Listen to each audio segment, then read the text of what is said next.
Mo ti gba Jésù lọ́ba tèmi. Jésù nìkan lọ́ba tó dára jù. Ọkàn mi sinmi lé Jésù. Kò ní jẹ́ kójú tì mí.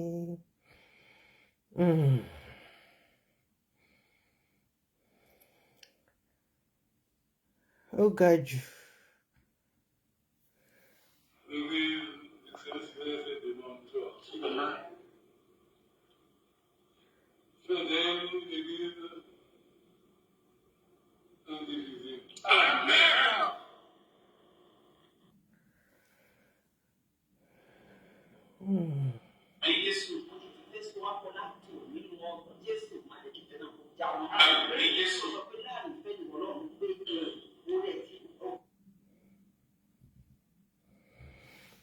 Hallelujah, oh.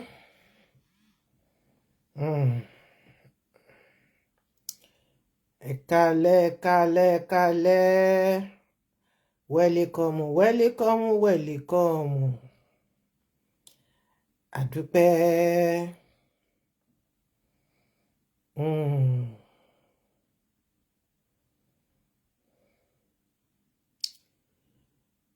Àdúpẹ́ àtọ́pẹ́dá.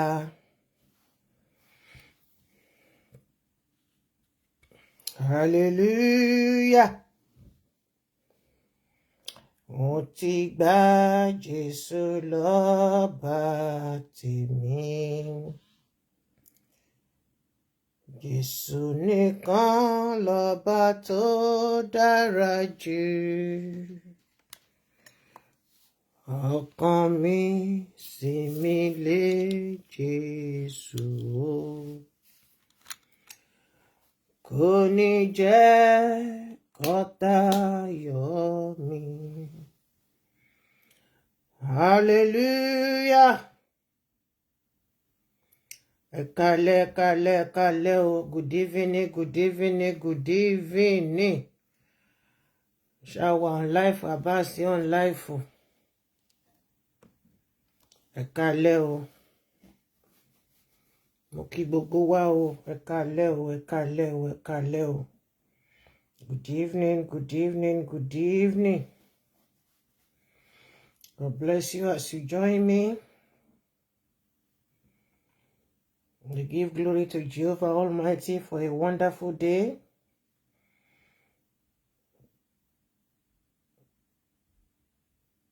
Spent in peace. Oh my God. Ta ló post kíní ọmọ yìí? Èwo ni postmortem tẹ́ máa ń play káàkiri, tẹ́ máa ń post káàkiri yìí. Nonsense. Tó ti kú ẹyẹ máa post fọ́tò ẹ̀ mọ́ jàre. Máa ṣe bàdé òṣì.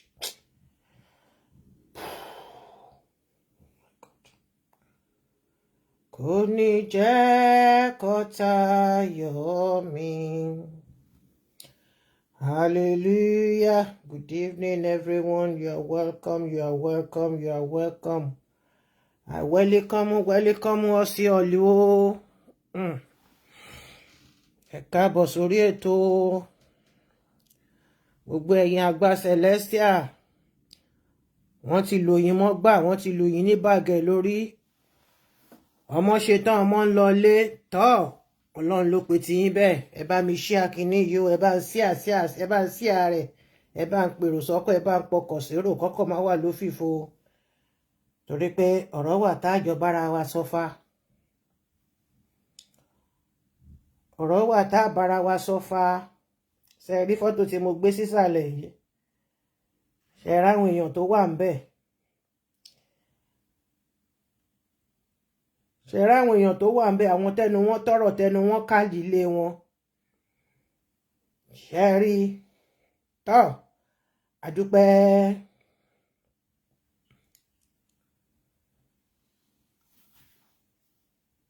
Àdúpẹ́ o, àdúpẹ́. Olúwa ẹ ṣé ibi tẹ́ mú wa dé. Àdúpẹ́ ibi tẹ́ ń sìn wa lọ. àdúpẹ́ gbogbo ibi tí àwọn àgbàlagbà ṣẹlẹ̀ tí wọ́n ti wà dé nínú iṣẹ́ Olúwa. Ẹ ṣé lọ́kùnrin lóbìnrin, ẹ bá share, ẹ bá share, ẹ bá share, ẹ bá share. This is not a current affairs. This is ọ̀rọ̀ ṣẹlẹ̀. Ẹ bá share, ẹ bá share, ẹ bá share rẹ̀ kó tàbí búburú, kó délé kó dóko, kó dé rìn àjò. Kálẹ̀ ìyá mi, God bless you. Ẹ bá ń pe gbogbo àwọn tẹ́ mọ̀ pàjọ máa ń ṣe program tí wọ́n ti sí níbí.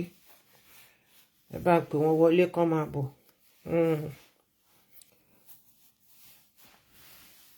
I did a program very early in the morning, I think, was it in the morning or in the noon or something like that?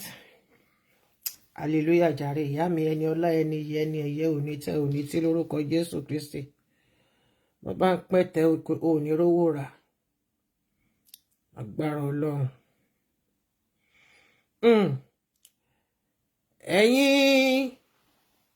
Ẹ̀yin bàbá mi nínú Olúwa, mo kí yín o. Mo kí yín tọlátọlá, mo kí yín tìyìtìyì, mo kí yín tọ̀wọ̀tọ̀wọ̀, mo kí yín tòǹdótòǹdó. Mo kí yín tí gbàásgbòs, mo kí yín pẹ̀lú bẹ́ẹ̀ ṣe bá ti yín, bọ́lọ́run ṣe yan ti yín mọ́. Àdúpẹ́.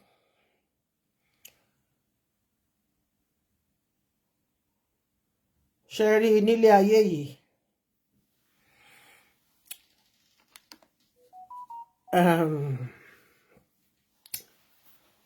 Àwọn kan wà tó jẹ́ ohun èlò Luciferi. No, don't call Christy. Christy has no data to come here. Her telephone is not good for now. You can call other people, not Christy. Her telephone is not good.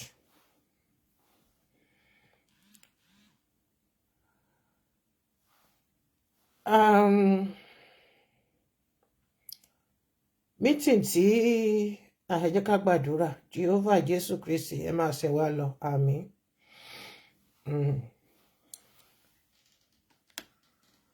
Hallelujah. Mo ti gbà Jésù lọ́ba tèmi. Jésù nìkan lọ́ba tó dára jù. Ọkàn mi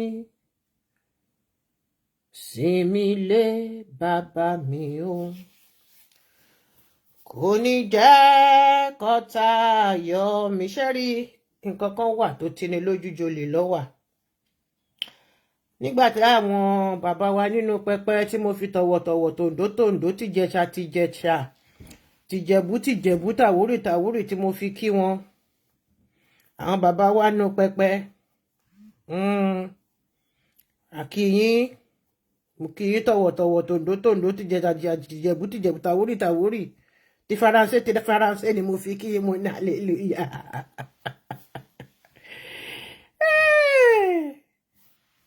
Ẹ̀yin bá mi, gbogbo ọmọ Celestial lápapọ̀, CCC members worldwide. Èmi náà máa kára mi mọ́. We've been used and dumped by our wonderful Father in the Lord. Emmanuel Imobina Friday, ọjọ́ ńlá. Ọkùnjí mọ̀ mi, bàbá mi alágbádá. Agbádá yẹn gẹ̀rìyẹ ní, wọ́n dàbọ̀lẹ̀ lọ síbẹ̀. Jésù lolúwa. Àti ìyàwó wọn onídìí odó, ọmọ tó ti lo gbogbo ọṣẹ tó wà lọ́jà tán. Èmọ̀ lukutu pẹ́bẹ́pẹ̀bẹ́, ẹ má pè mí ẹjọ́, mo ti wà lórí láìfù. Ẹ má pè mí. Mo ti wà lórí láìfù. Jésù ò ní sọ̀kalẹ̀, ẹ̀yin fúnra yín lè máa ṣèfù ara yín. Ọlátúnjí Sánsan bá ṣe ń pè ládùúgbò tiwa bí nìyẹn. Sánsan lórúkọ ẹ̀. Túnjí Sánsan, ẹ̀yin fúnra ara yín Ọlọ́run ò ní sọ̀kalẹ̀. Jésù ti parí iṣẹ́, ó wá ṣe kíni ó fọwọ́ lẹ́rán owó yìí Olúwa dúró owó wọ́n ti lu gbogbo wa ní bàgẹ́ o ọmọ ṣe tán ọmọ ń lọlé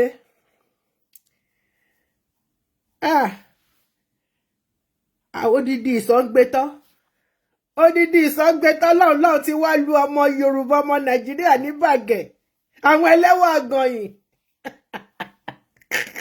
tó jẹ́ pé ẹ̀wọ̀n àgànyìn àti búrẹ́dì Agége wọ́n ṣì ń gáàmù pọ̀ ni bí rice and beans àgbà wọn wọlé nígbà tó gun mú wọn wá àgbà bàbá ńlá wọn wá àgbà wọ̀lú wá àfàyè gbà wọ́n a fún wọn nílẹ̀ a fún wọn lóore ọ̀fẹ́ láti ṣiṣẹ́ ìyìn rere àwọn ọmọ tí bàbá náà wá fi sílẹ̀ wọ́n wá ní kí ni wọ́n ní kẹfò kẹnìṣó pé gbogbo yín pátápátá àwọn ti lò yín tán kò sí nǹkan tẹ́ ilé ṣe páwọn ti lò yín sẹ́jà gàgà ìyàwó wọn onídìí odó òde kí létí òde kọjá kó ní kálukú bẹ̀rẹ̀ sí ní kẹrù ṣé ẹ rí fọ́tò tó wà nísàlẹ̀ yẹn tẹ́ ẹ̀ bá rí ẹgẹ́ òfófó ni mo wá ṣe lálẹ́ yìí ẹgẹ́ mú fọ́tò jáde fọ́tò pọ̀ lọ́wọ́ mi mo fẹ́ kẹ́ ẹ rí kẹ́ ẹ wo ìdúró yẹn bí ìdúró yẹn ṣe rí ẹgẹ́ mi ò dẹ̀ fẹ́ tan náà yìí but ṣe bẹ́ẹ̀ rí mi dáadáa ẹ ti máa rí dáadáa ẹ jẹ́ kí n fi fọ́tò yìí hàn yín.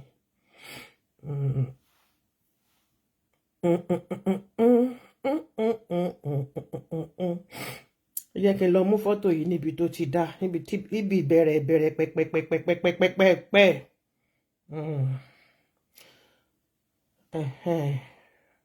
fọ́tò tó wà nísàlẹ̀ yẹn náà ni mo fẹ́ kẹ́ ẹ wò ṣé ẹ rí fọ́tò yìí bàbá Adéògún ni lẹ́ ń wò yìí ṣé ẹ rí ẹ má jẹ́ kí n fọwọ́ bò bó làwọn pẹ́ẹ̀nì yìí wà nígbà tá a bá fẹ́ wò ẹ jẹ́ kí n lò kan nínú àmọ́ ti rí pẹ́ẹ̀nì kan a máa ṣàlàyé ọ̀rọ̀ fúnra wa lálẹ́ yìí ni Adéògún rèé bàbá Adéògún bí tán dàgbà dé tán darúgbó dé téèyàn ti rò pé bóyá ọjọ́ sísùn gan ti dé torí wọ́n ti declare wọn nígbà kan pé wọ́n ti daṣẹ́ lẹ̀ ẹ jẹ́ kí mo ti bá yín bóòdì ẹ̀ dáadáa kó lè ṣe é wò fún wa bàbá Adéògún ni ṣẹ́rí pásítọ̀ Adéògún ni ṣẹ́rí àwọn lẹ́fítẹ́nàǹtì àti jẹ́nẹ́rà wọn ṣẹ́rí bọ́n ṣe dúró tí wọ́n bíkun ilé ìtẹ́ ṣe dàbí tó yún mùsù ìyẹn ni mo tiẹ̀ láìkì jù dádì mi nínú Olúwa hallelujah sà ṣẹ́rí bọ́n ṣe funfun nẹ́nẹ́nẹ́ ṣẹ́rí àwọn ńgbà tó kan ti ọmọ Sẹ̀lẹ̀ tó kan ti kìí ṣe ọmọ Sẹ̀lẹ̀ náà ṣáà ní gbogbo wa nígbà tó kan ti Nàìjíríà ìyá yín onídìí odó òun ló lọ bá yín dúró síbẹ̀ àbúrò ẹ̀ lélẹ́yìí àti bàbá yín mo tún láìkí aṣọ tí bàbá mi tún wọ̀ yìí eléyìí tún ga jù àfi bí àwọn kí náà ti máa ń porúkọ àwọn súkìdù àgbà ọ̀nà ṣe ń pè wọ́n àwọn Chinese tó máa ń ja ìjà tó máa ń la tán mọ́ máa ń ṣe kinní yẹn ẹ rí ṣe láṣọ yẹn dàbí aṣọ táwọn geisha àwọn geisha tó máa ń rọṣọ wọn báyìí àwọn geisha ṣe mọ àwọn tó ń pè ní geisha àwọn tó máa ń jó àwọn ìtawà máa ń pè ní àwọn ọmọ olóṣó báṣọ wọn ṣe máa ń rí gangan ni ẹ rí ẹ jẹ́ kí n wá ṣe fọ́tò yẹn dáadáa fún yín kẹ́ lè rí nǹkan tí mo fẹ́ sọ nínú gbogbo Nàìjíríà pátápátá Mr. Tẹlifóònù dúró sẹ́gbẹ̀ẹ́ kan jàre jẹ́ kí n ṣe nǹkan tí mo fẹ́ ṣe inú bí mi lọ́wọ́ torí fọ́tò yẹn ó wà nsàlẹ̀ tó tọ́ pọ̀tẹ́ lè má rí ṣẹ́rẹ́ tó wà ń bíbà ẹ̀ àbúrò mi Ọlátọ̀ṣọ́ Matthew nìyẹn òun ló ṣorí pẹ́tẹ́kí bí orí ẹja apó yẹn lójó sẹ́gbẹ̀ẹ́ cameraman tó ń ya fọ́tò ṣẹ́rí ta ló dúró ti bàbá yín mo bí yìí náà ìyàwó ẹ̀ àtàbúrò ẹ̀ ẹbí ẹ̀ àwọn tí wọ́n jọ lọ wọ́n jọ lọ represent gbogbo Nàìjíríà nìyẹn ẹ rí pé ó jábọ́ fọ́ ẹ rí pé ó jábọ́ fọ́ dànù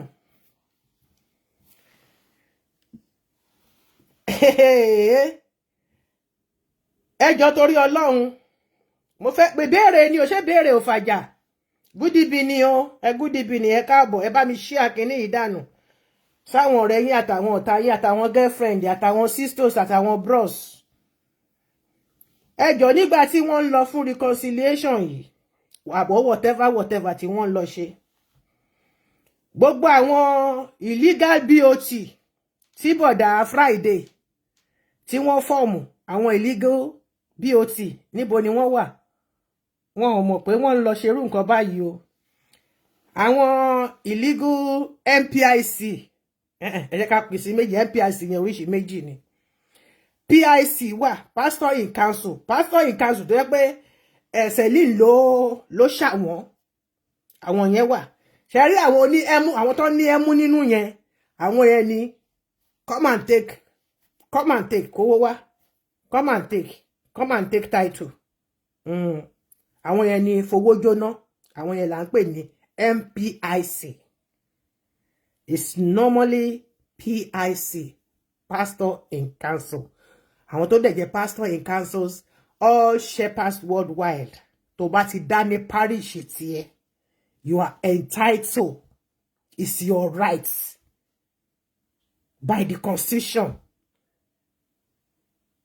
not transfer shepherds o ìwọ tó bá gbéjọ kalẹ̀ tó ń san ìpín kì í ṣe pé kẹ́ wá gbéjọ kalẹ̀ kẹ́ wá máa sọ pé kán gbé yín lọ síbi kan kẹ́ máa lọ jalè níbì kan kẹ́ tó máa kó ìpín ti ṣọ́ọ̀ṣì yín o irú ẹ̀yin olè bẹ́ẹ̀ kọ́ là ń pè ẹ̀yin bẹ́ẹ̀ kọ́ lẹ ní respect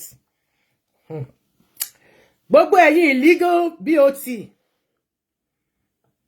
àwọn tí wọ́n máa gbé yín tọ́kọ yín sínú gúrùpù wọ́n máa pè wọ́n máa sọ fún yín pé àwọn máa fẹ́ lọ sí meeting yìí ẹ̀yin illegal PIC a máa rí yín kò sí kankan nínú yín bẹ́ẹ̀ bàbá Ògúnrẹ̀mí ẹ̀yin tó ṣẹ̀ṣẹ̀ fún yín lóyè ẹ̀yin olóyè ńlá àti sísítà Ògúnrẹ̀mí ìyàwó bàbá àyà yín já pa torí lẹ́yìn náà ti kúrò tán gba ibi tí wọ́n lọ tán ti lọ wọ́n máa kọ́kọ́ yín sí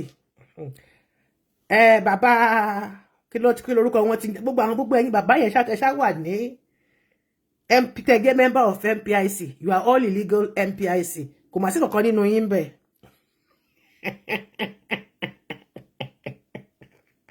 Now Tani Celine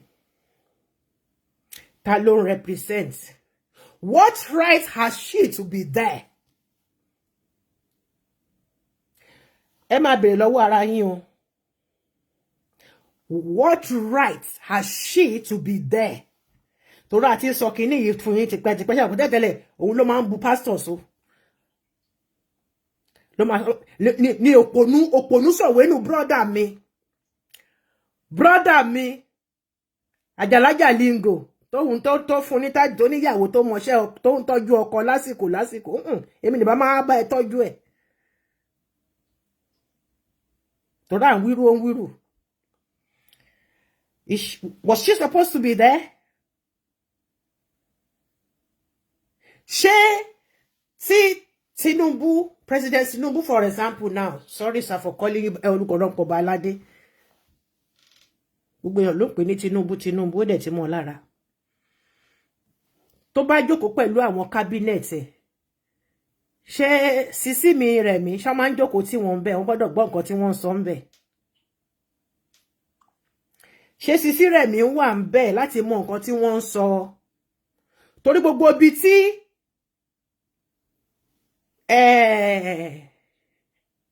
bàbá EMF tí wọ́n ń lọ bí Celine ṣe máa jókòó rè gbogbo yín pátápátá tẹ́ ń kúnlẹ̀ fún pásọ̀ bíi tí Celine wà ẹ ti kúnlẹ̀ fún Celine torí ẹ̀ẹ̀mẹ̀tọ́ yín tẹ́ bá mẹ̀tọ́ yín ẹ ní rí Celine lórí ìjókòó kẹ́ sọ pé ẹ fẹ́ kúnlẹ̀ fún pásítọ̀ tẹ́ bá ti lè kúnlẹ̀ fún pásítọ̀ Celine náà torí lórí ìjókòó ló wà ó ti gbà kúnlẹ̀ yín now ṣé gbogbo wa pátápátá bí gbogbo Nàìjíríà ṣe tó yẹn àti ẹ̀yin illegal àti illegal one àti legal one kò sí ẹni tó tó láti tẹ̀lé pastor lọ síbi tí wọ́n ti ṣe meeting yìí láti lọ represent Nigeria diocese àbáwò la ṣe fẹ́ pè Nigerian fractions àbí báwo la ṣe fẹ́ pè sí wọ́n ti gbé gbogbo Ọlọ́run jẹ́ kán gbogbo wa lọ ṣé wá rí gbogbo nǹkan tó wà nílẹ̀ yìí mi sì máa tú kẹ̀kẹ́ ẹlẹ́ fún yín o iṣẹ́ ọwọ́ Tọ́ṣọ̀ àti Celine àti Bartholomew ni ṣé wá rí ibi tí wọ́n ti jẹ́ kí dádì mi EMF wọ́n ti jẹ àṣejẹ alábẹ́ wọ́n ti fi gbé ọyàn dó nígbà tọ́yàn tó di ti pọ́blíkì àdódún alábẹ́ nígbà tó bá ṣe fi sídìí tó bá fresh wọ́n á ní kí bàbá máa bọ̀ bó ti yẹ pé kókò wà lẹ́nu ọ̀nà kó máa fi kọ́kọ́rọ́ kó máa fi yí ẹnu ọ̀nà báyìí ó ti kó mọ́ra ntọ́ bá sọ ìta bá wí fọ́gbọ́ lọ́gbọ́gbọ́ yéè mo wọnú Nàìjíríà mo fi lọ kí lorúkọ bàbá Abijawara ìta bá wí fọ́gbà lọ́gbàgbà bọ́mọdé bá ṣubú àwọ̀ wájú tágbàlagbà bá ṣubú àwọ̀ ẹ̀yìn wò tójò bá ń rọ̀ ilẹ̀ ló máa dúró sí ìwọ Emmanuel o ọmọ Éfà o bí kinní ẹ bó ṣe rìn kinní mi lẹ́nu ọ̀nà yìí gbogbo ohun tó kinní ẹ bá ń kó níbẹ̀ kó máa lọ sínú ẹlẹ́dẹ̀ kó máa bẹ́lẹ́dẹ̀ ṣiṣẹ́ èyí tí mo bá sọ òun ni kó máa gbọ́ òun kẹ́nikẹ́ni bá bẹ́ẹ̀ sọ ó gbọ́dọ̀ gbà torí pé tá bá tutọ́ sí tá bá hakẹlẹ̀bẹ̀ sára ògiri ó máa ń dúró síbẹ̀ ni gbogbo ohun tí mo bá ń sọ kó máa bẹ́lẹ́dẹ̀ lé pẹ̀kí ló bá bẹ́lẹ́dà ọ̀nkù wá ń lé gbogbo ẹ̀yin ọmọ Ọ̀ṣọ́fà tẹ́ ní mò ń bínú yín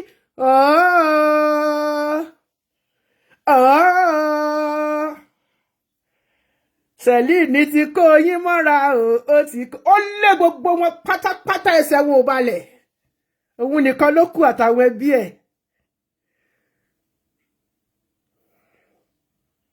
àti tó ti pò mọ́ṣẹ́ fún ọ̀nkú mi ọ̀nkú Jímọ̀ mi àti tó ti gbọ́n sínú tíì àti tó ti ṣe ní capsule tó máa ní ó yẹ ẹgbà ẹlò ara ògùn tó kó fún yín ní prom ṣẹ̀rí táwọn bàbá náà bá dẹ̀ ti gbọ́ ṣẹ̀rí bẹ́ẹ̀ bàbá bóskẹ́ bàbá máa bóskẹ́ yín ni wọ́n gbà wọ́n sọ́sọ́ òun ẹ wá rò pé ọ̀rọ̀ tó wà nílẹ̀ yìí ẹ rò pé gbogbo ẹ̀ ní Augustine ò mọ̀ àmọ́ máa bá yín lọ síwájú màmá bá yín lọ sẹ́ torí pé àtòrí láyé jẹ́ tó bá lò síwájú á tún lò sẹ́yìn ní gbogbo ohun tí mò ń sọ fún yín látijọ́ ìtẹ́ ẹ̀ gbọ́ una go wake up soon o una go wake up soon wọ́n ti ní kẹ́tù máa wá dákú wá pé àgọ́gẹ̀ yá àgọ́gẹ̀ tó ń bọ̀ lọ́nà yìí ó máa cyclopo máa gẹ̀rẹ̀gẹ̀ jígẹ̀ gbogbo ẹ̀yin illegal NPIC gbogbo ẹ̀yin illegal bóòtù ẹ̀yin illegal PIC gbogbo yín pátápátá wọ́n ní kẹ́ tó wá kẹ́ kówó wá kẹ́ wá sanwó ọdún owó ọmọgàn wọ́n ní kẹ́ tó kó wá. ṣé nígbà tí Talon àbí kí lorúkọ ẹ ti ń jẹ́ tó pè wọ́n sí meeting ṣé kò sí agenda àwọn wo ni bàbá yín mo bí yìí ná ẹ̀yin mélòó ló pè síbẹ̀ nínú ẹ̀yin àgbà o mi ò sọ ẹ̀yin original o but ẹ̀yin legal ẹ má yẹ kí n pe original torí bá tún pọ̀ original sí but ẹnìkan tó mo lè sọ pé ó lè jọ original òun ni bàbá mi bàbá Bánjọ tí mo dẹ̀ sì ń bínú sí wọn lọ́wọ́lọ́wọ́ ẹ jọ̀ọ́ ẹ jẹ́ ká concentrate sórí nǹkan tá à ń sọ yẹn ẹ kíra yín ẹ máa kíra yín later. nítorí ìrìn àjò tí mo rìn láàárọ̀ yìí tẹ́ ẹ mú mi rìn láàárọ̀ yìí gbogbo ilẹ̀ máa gbàgbà síbòsí ẹ̀ gbogbo ẹ̀yin tẹ́ ẹ wà nínú pastor's office gbogbo ẹ̀yin tẹ́ ẹ jọ ń sùn tẹ́ ẹ jọ ń jí ẹjọ́ ta ló mọ̀ wípé mítìnì wà? Ẹni tó bá mọ̀ pé mítìnì wà tí ò bá sọ, ẹni náà ò ní rí sandini fi dín géṣà.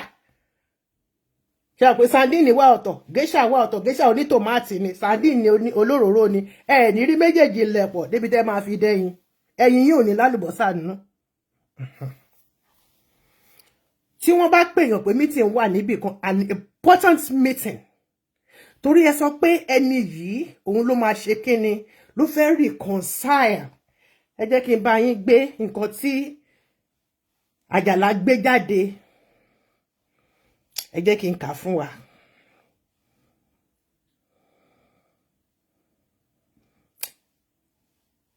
Ọ̀rẹ́ mi Káyọ̀dé Àjàlá Jalingo ó gbé jáde báyìí wípé President Patrice Talon takes a bold step to unite different factions of the Celestial Church of Christ. Ẹjọ́ kí ló kàn bẹ́ẹ̀? Kí ló kàn fourth class president?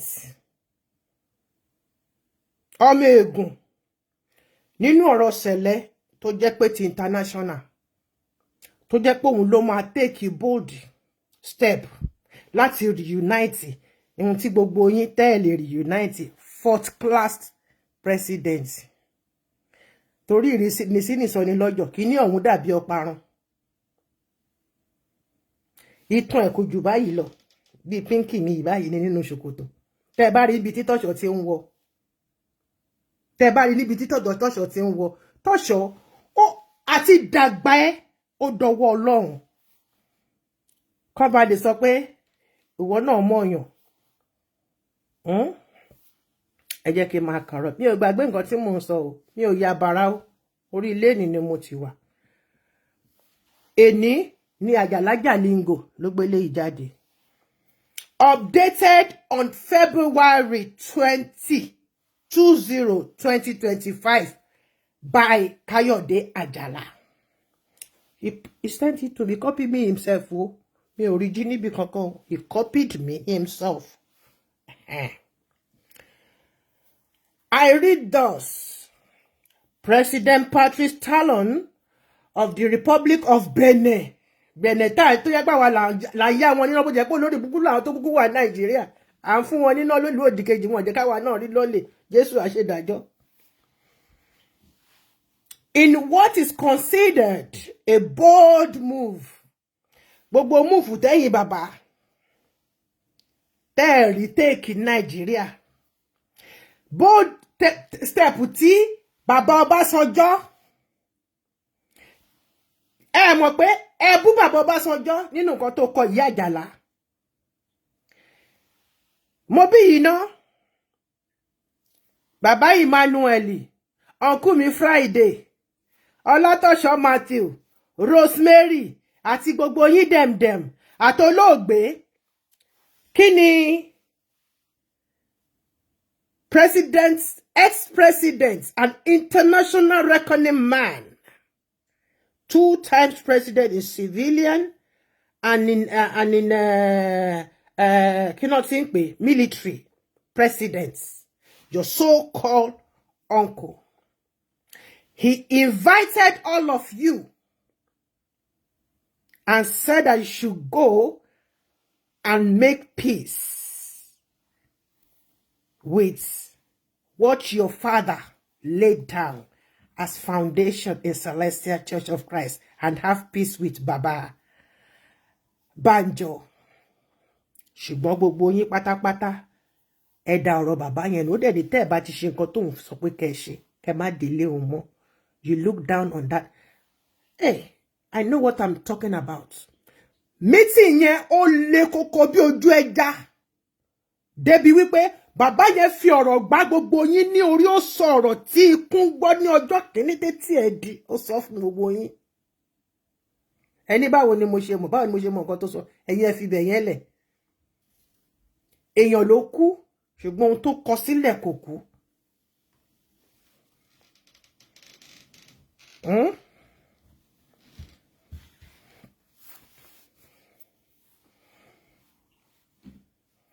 Àfàìmọ̀ kó bá yẹ pé nítorí nǹkan tẹ́nìyẹn mọ̀ gan. Let's say Demi Ekuru, Ibukun Emmanuel. He was the one that did that coverage.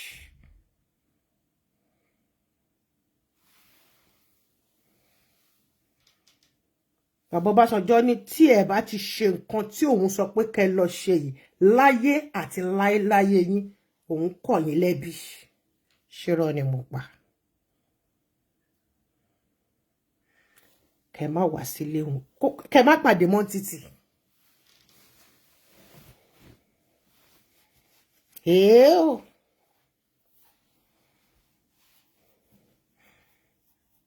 Ọ̀rọ̀ ń bọ̀rọ̀ ọ̀bọ̀ eégún aláré tá a bá fa gbùrùgbùrù máa ń fagbó.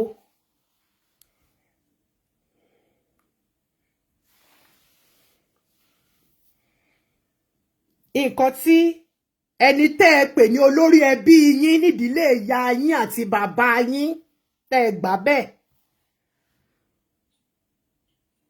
Nítorí tá a bá wá lọ tá a bá wá bọ̀. According to what you said, Olatosho Matthew, I have the documents. You said your father, your grandfather, not your baba, torí ẹni tí bàbá ẹ̀ tó bá ti jẹ́ ọmọ ẹrú, kéde jẹ́ bàbá tí ẹ̀gàn náà ọmọ ẹrú ni. You said your grandfather, your great grandfather, ọmọ kò lè níyàn ni. Kò lórísun ni.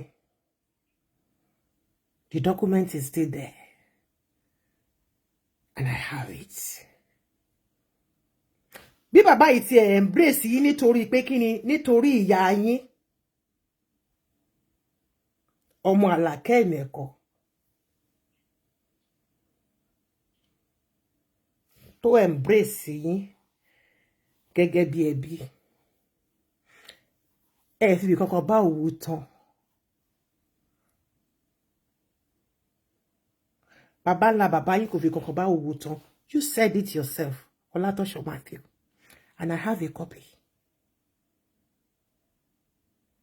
One of these days, I will come and read it out. And you even said it in a video. Remember, my darling? Asoro Soboto. God bless me. Oni bàbá yín, bàbá la bàbá yín, ẹrú ló ṣe wá, bóyá ìlú àwọn bẹ́rìbẹ́rì lọ́hùn ló ti wá. Tó wá ṣẹrú nígbà tí bàbá yín ń béèrè ilẹ̀. Wọ́n sọ pé ṣé ọmọ ẹrú a máa béèrè ogún ni. Ew. Kò lè jọ mí lójú, kò lè yà mí lẹ́nu.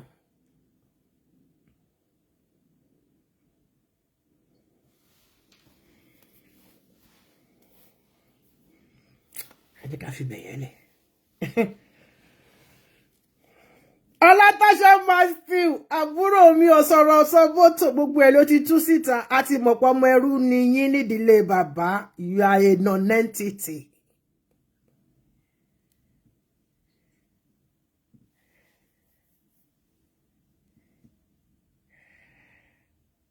So Talon ló make a bold step láti unite. That is good.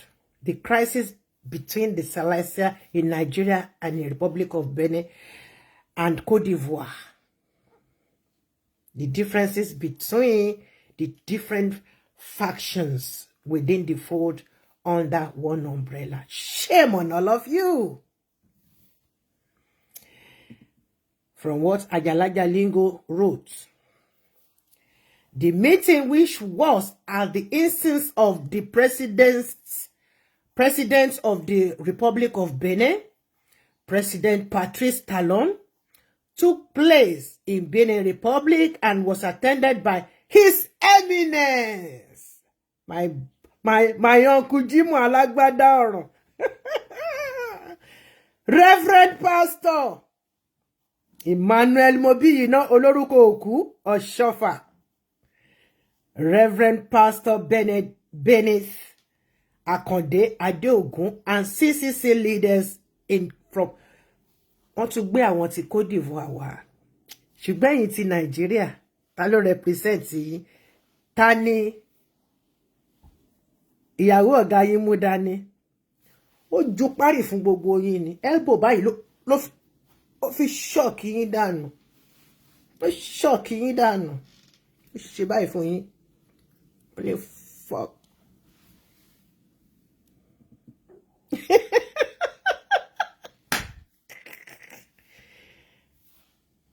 Evangelist Akan Kwame Justin, head of Ivory Coast, and Venerable Superior Evangelist Sarah Soro from Ivory Coast.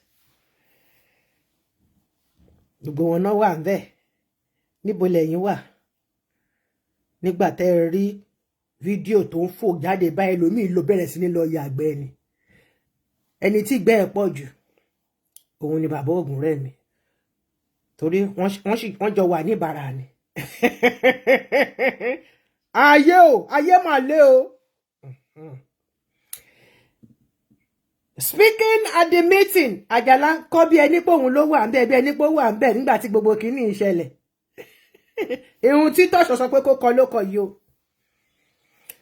Speaking at the meeting, mi ò bẹ́ wíjàre bọ̀dá mi oníṣẹ́ oṣù. Speaking at the meeting, the convener, President Patrice Talon, made it clear that he was quite optimistic about the unity of the Celestial Church of Christ and would not relent until this is achieved. Mommy ready lady Àwórì la o.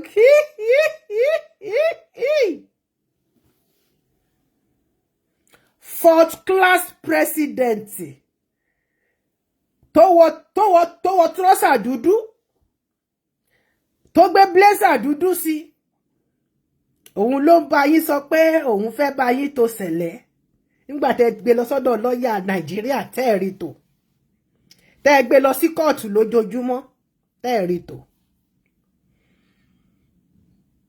ti presidents first class presidents Àrẹ̀mú Matthew Olúwaṣẹ́gun Ọbásanjọ́ tó ní pé òun fẹ́ bá yín tó ṣùgbọ́n tẹ́ gbọ́rọ̀ sí lẹ́nu ó wá di ti fifth class pàápàá onítọ̀ntírín.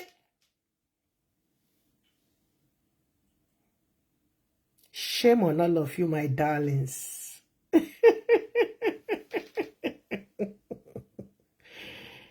Ààrẹ yẹn alágbádá kankan ń bẹ. Ẹ̀yin onígbáríyẹ ìsọnù, ẹ̀yin bá mi.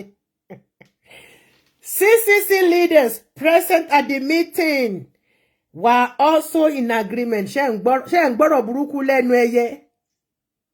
They were in agreement pé Talon ní kó wá bá wọn solve problem ṣẹlẹ̀.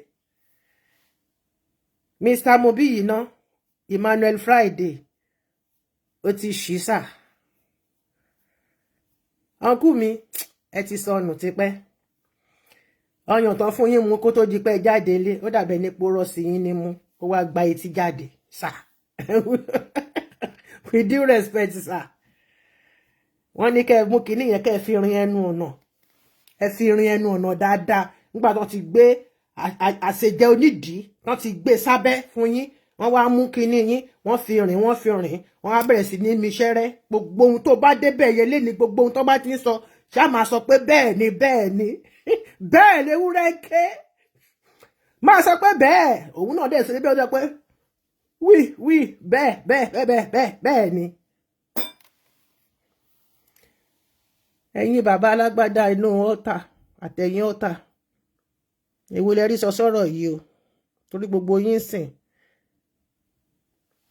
ó ti jábọ́ ló bá tán ó lóun máa make sure pé òun wà achieve ẹ̀.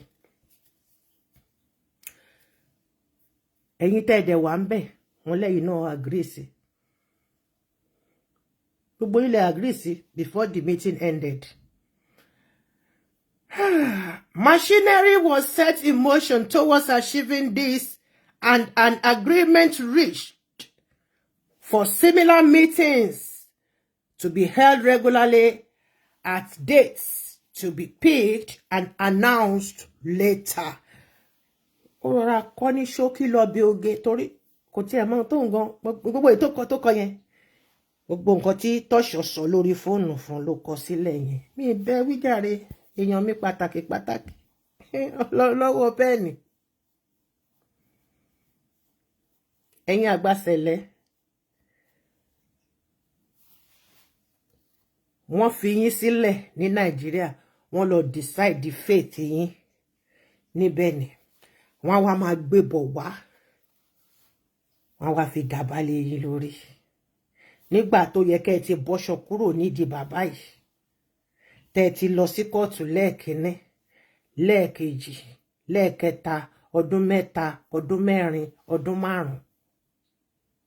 Ẹ ṣe. Ẹni ẹ fẹ́ ṣe papa ti kú. Nísìnyí gangan lẹ̀ṣẹ̀ wá ṣe papa. Nísìnyí gangan tí ẹ rójútu gbogbo ẹ̀ mọ́ tí gbogbo ẹ polúkúmuṣu ìgbà yìí gangan lẹ̀ṣẹ̀ wá disturb spirit papa 1,000,000%.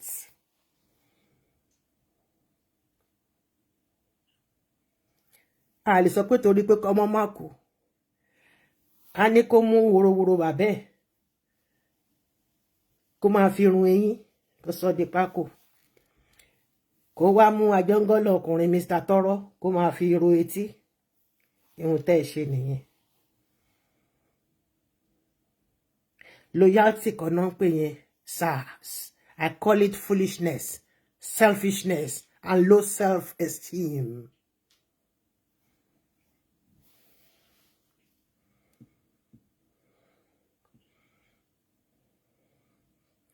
Ẹ wo àwọn tó dúró ti bàbá Adéògùn, ẹ wò wọ́n.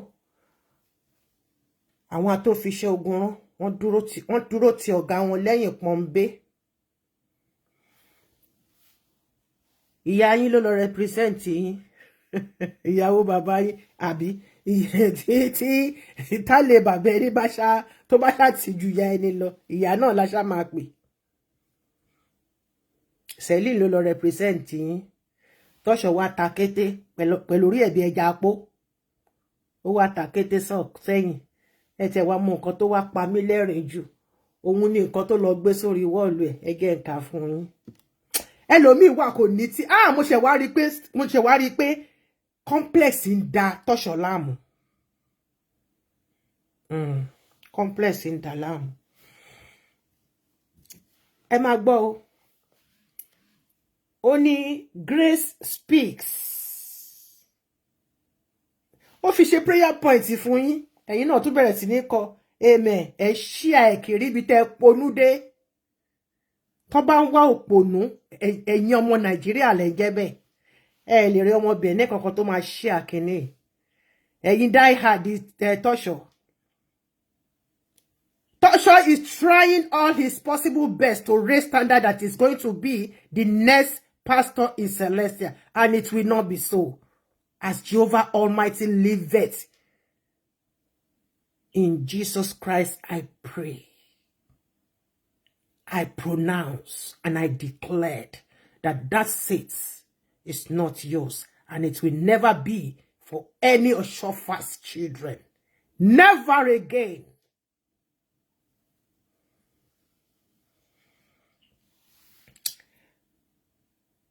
Five hours ago, ni kini yo. Only today, cracking jokes with the president of the Benin Republic, His Excellency H.E. Bashiman Loni, His Excellency Patrice Talon, at the Presidential Palace of Marina Cotonou. Ǹjẹ́ o mọ̀ iye presidential kini tawati shio kelebe pwe. You complex in dilemma. Ó bá sọ di prayer point mọ́ yín lọ́wọ́. Lẹ́yìn náà bá bẹ̀rẹ̀ sí ní ṣàmì lẹ bá bẹ̀rẹ̀ sí ní share. Ẹ̀yin 9,700 lẹ́wù níbi tó rí yín tó kú sí ẹ̀yin ọmọ Nàìjíríà. orí yín ọpọlọ ẹ̀yin tẹ̀lé tọ́ṣọ̀ lẹ́yìn ọpọlọ yín ti yòrò bí álọ̀mù tó bọ́ sínú omi ẹ ti rí pásítọ̀ àbí ìrọ̀lẹ́ pa kàkà kílẹ̀ kú ilẹ̀ máa wulẹ̀ ṣáni.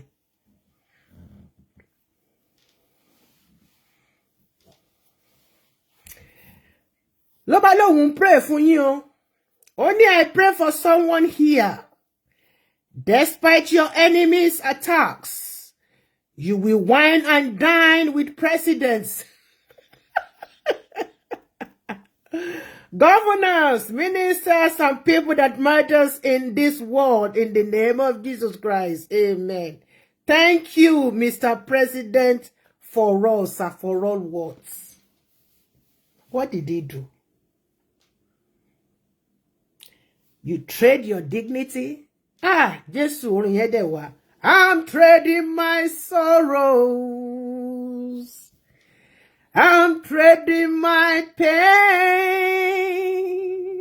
I'm laying them down for the glory of the Lord. I'm trading my sadness. I'm trading my pain. I'm laying them down for the glory of the Lord. I say, yes, Lord, yes, Lord, yes, yes, Lord. Yes, Lord, yes, Lord, yes, yes, Lord. Yes, Lord, yes, Lord, yes, yes, Lord. Amen.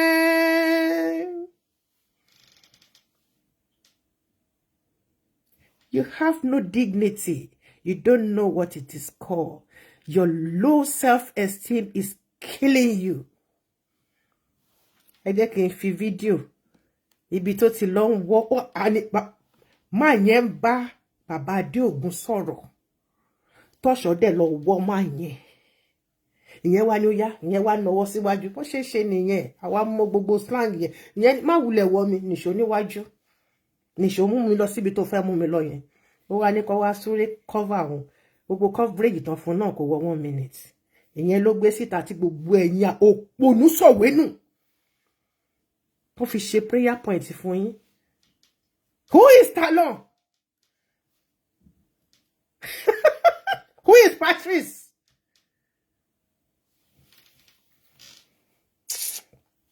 Again, play video yẹn fún 11 seconds péré ní nǹkan tó jọ tọ́ṣọ̀ lójú o. Ẹ máa wò ó. Sherry.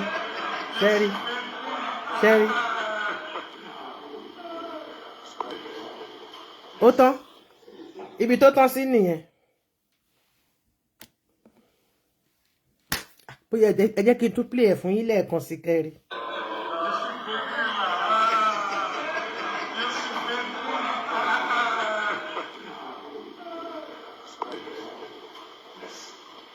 Ṣé ti rí? Ṣé pé ibi tó tán sí nìyẹn? Oh, je suis ému. Ẹ mọ̀ tó ń pè ní je suis ému yẹn. I'm so touched. I'm so touched shaking your hands. I'm so touched. Oh my days.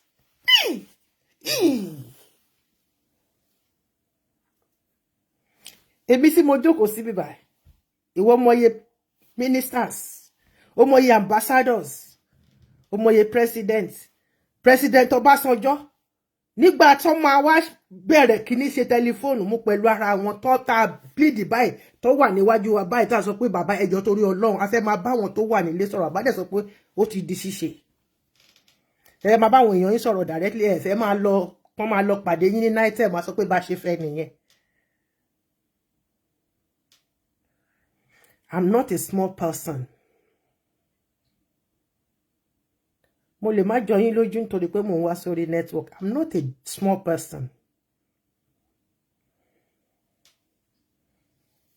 Nǹkan tí bàbá yẹn kàn ṣe tó kù díẹ̀ káàtó nígbà tí wọ́n ṣí line Nigeria.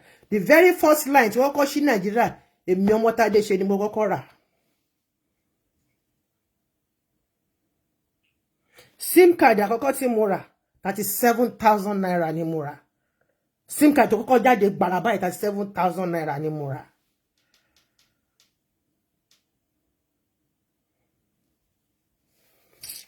Je suis très émue. I'm so touched.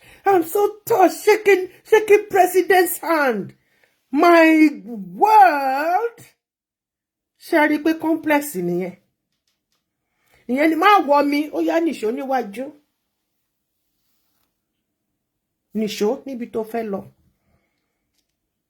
Gbogbo recording yẹn kò ju 11 seconds lọ. Ẹ̀yin idiot. Ìyẹn ló wá trigger tẹ́ wá bẹ̀rẹ̀ sí lọ share ẹ̀ káàkiri tẹ́ lọ ṣe amen orí burúkú. Sórí nǹkan tí wọ́n fi complex ṣe. It wasn't not that the man was willing to do it. He dragged him. He forced him. And je suis très émue. Je suis très émue je suis... Ìwà ọmọ àgànyìn ò lè fàgànyìn sílẹ̀. Àwọn non-entity. Ọmọ Yorùbá sọ wọ́n doge tán wá fẹ́ sọ pé kinní kan. Ẹ má bínú o.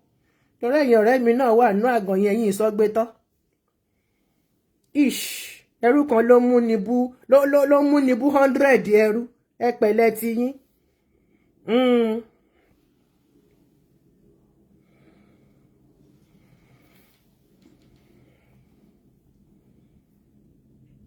Where are all these international representatives? Bàbá Àjàó, ẹ̀yin ò tí ì dé ṣì wà lábẹ́ ààbò ẹ̀bùn l'Amẹ́ríkà àbí? Ẹ tẹra mọ́. Ńgbà tí àìsí bá mú yín tó bá kọ́ forí yín dánrin, ẹ mọ̀nà lé. Bàbá Akíndóyin, níbo lẹ wà? Ṣé báyìí náà fún ní title pé má jẹ́ kí n pè yẹn lálẹ́ yìí, alias yín. Bàbá Ọlárìndé, ẹ̀yin dà ẹ bọ́ ibé o, ṣọ́pẹ̀ yìí sí.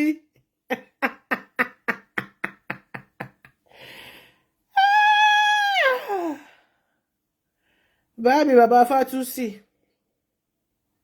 ẹ̀yin náà dà. Gbogbo ẹ̀yin member of MPIC, ẹ̀yin illegal MPIC representatives àbí member dẹ̀ nìyí. Where are you? Ẹ̀yin vote ọ̀ràn, where are you?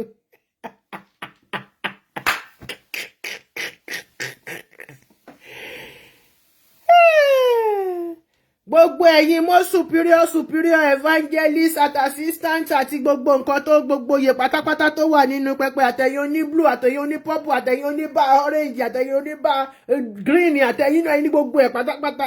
Where were you? Nígbà tí tọ́ṣọ je suis très émue. Níbo lẹ̀yin wà? Àrí ó bá yín lábo ẹ kú tí yín ẹ pẹ̀lẹ́.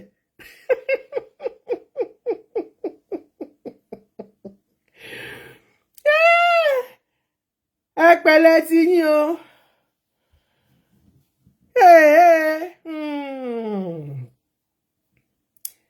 Fídíò pọ̀ rẹpẹtẹ ṣe fẹ́ kí n máa play díẹ̀ fún inú kíní tí inú kíní tó ṣe. Ẹ rí ìyàwó bàbá kejì yẹn níbẹ̀. Òun rèé ìyàwó bàbá yín. Your representative tó wọ́n represent gbogbo ẹ̀yin Nàìjíríà àgbàlagbà pátápátá. Ìyàwó bàbá yín òun ló wà bẹ́ẹ̀ yẹn. Ó lé ojú kòkòrò. Ó make sure pé gbogbo ẹ̀yin ọmọ Ọ̀ṣọ́fà òun lé yín dànù pátápátá. Ó wá káwọn ẹbí ẹ̀. Ó kò tí ọ̀nkù yín àbí bàbá lé yín àbí kí láti fẹ́ pè ń sìn. Kó tó ṣe di bàbá Sẹ̀lẹ̀, bàbá tínú yín ni, ibi tẹ́ ti ń jàjà orogún. I want you guys. I want all of you so-called ọmọ Ọ̀ṣọ́fà.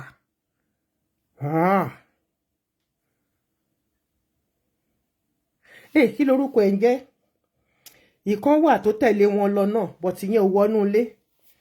Ìyẹn dúró síta. kò fẹ́ forí kó nǹkan, kò fẹ́ korí kó jábì.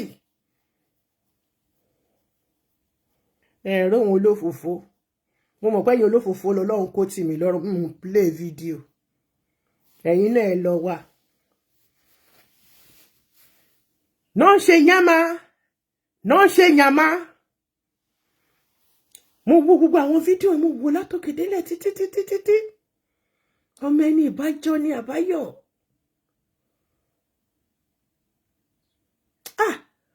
Kò dá kéèyàn má níran o.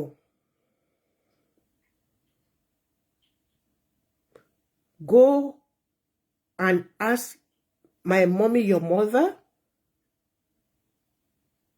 your father, bàbá mi rẹ àbí màmá mi rẹ bá ṣe máa ń lò ní Yorùbá. Ẹ jẹ́ kó sọ bí tẹ́ ti jáde fún yín. Kẹ́nu yín lè tọrọ. Ṣé rí complex wípé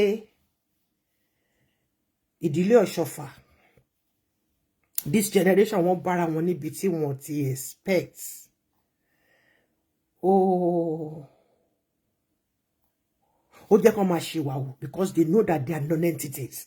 They have no roots. They have no good background.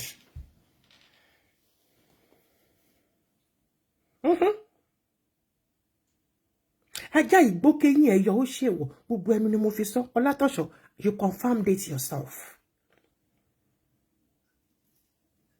Yes, you pulled down all the videos. But it was ìgbà ìpáwà kan wà tó yẹ pé iṣẹ́ ti wà nìyẹn. The write-ups, you pulled everything down. What ìgbà ìpáwà kan wà tó yẹ pé iṣẹ́ wa ti wà nìyẹn.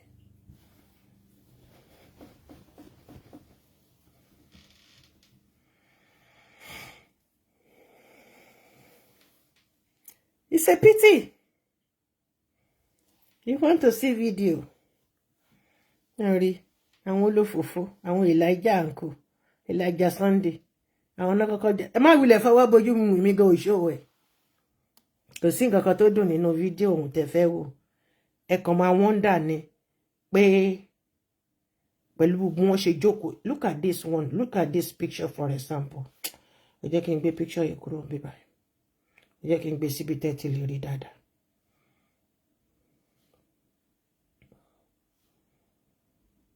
Kò sí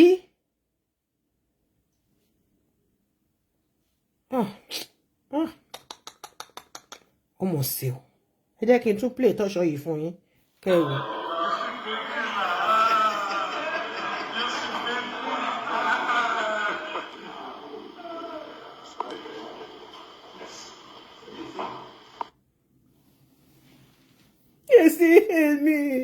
You see me, I'm so touched. I'm so elated, shaking the hand of the president.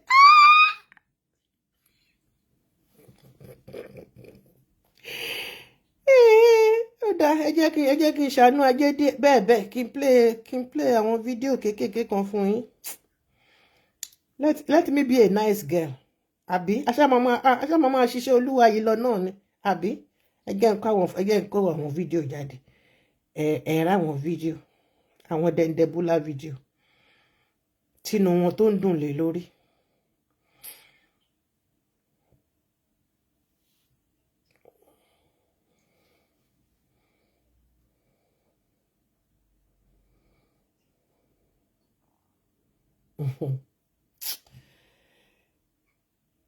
Màá wá kà wọ́n nǹkan oríṣiríṣi.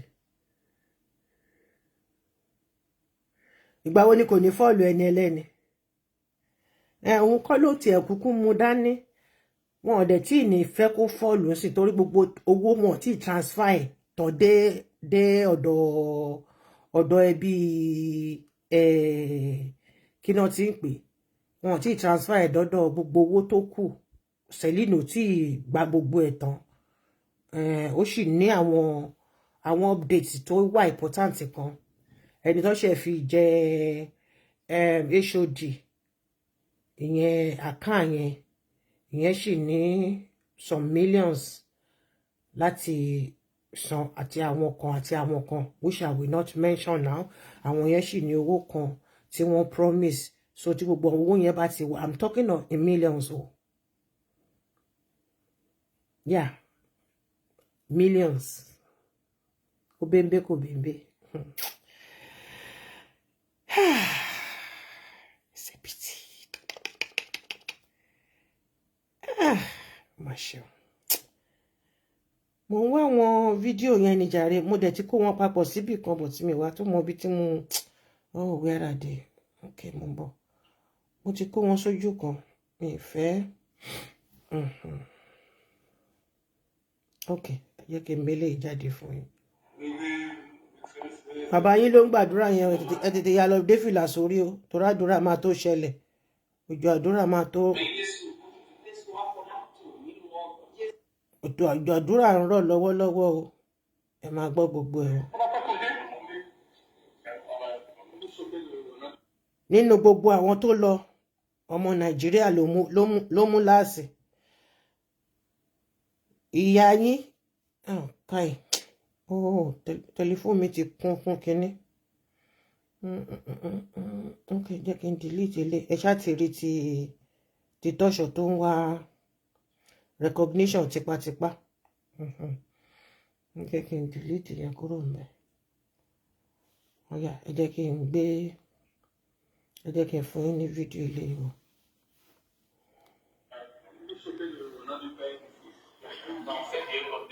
French ni wọ́n sọ ẹ lè understand nǹkan tí in the name of the Father, in the name of the Son,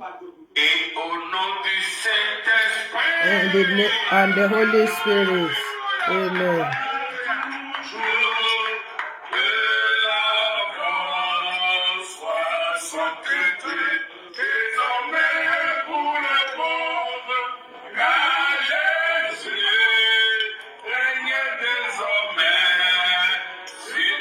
Rí ìyàwó yín náà gbé kọ́ọ̀bù. Ìyá yín ṣẹ́rí ìyàwó ti bàbá nìyẹn o, ló rọra dúró sí kọ́nà bẹ́ẹ̀. Iṣẹ́ ni sẹ́lí nìyá yín, iṣẹ́ ló ń kó sí bàbá yín lọ́nà fún. Ṣẹ́rí àwọn náà gbé kọ́ọ̀bù sókè.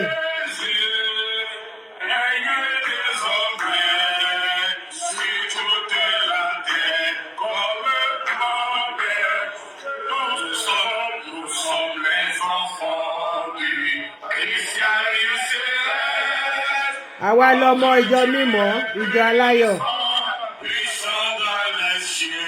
ìjọ mímọ́ látọ̀run wá.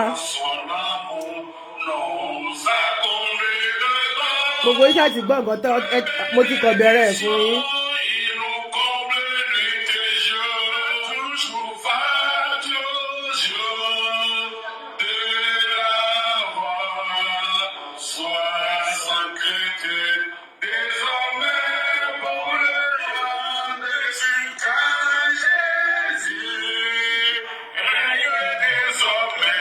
Gbogbo wọn bẹ́ẹ̀ yà wọ́n ti Côte d'Ivoire ni o.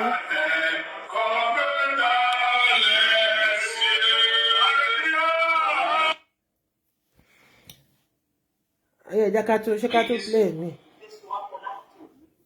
Ìyàwó bàbá Adé Ògún.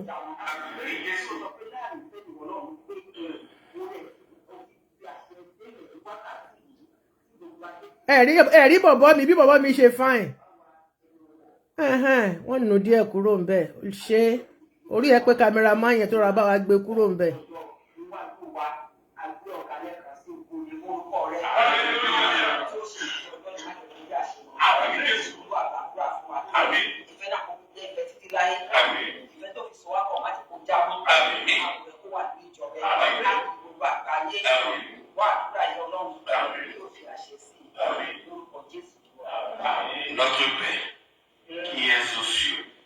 The Lord's Prayer ni wọ́n ń ṣe yẹn. Wọ́n kì í ṣe màmá ti yín. Ṣé ẹ rí tọ́ṣọ̀? Bó ṣe ń gba wájú bó ṣe ń bọ́ sẹ́gbẹ̀ẹ́ ọ̀tún ló ń gbẹ́ sẹ́gbẹ̀ẹ́ òsì. Àfàìmọ̀ kó má gún bàbá yìí lábẹ́rẹ́ gbẹ̀yìn.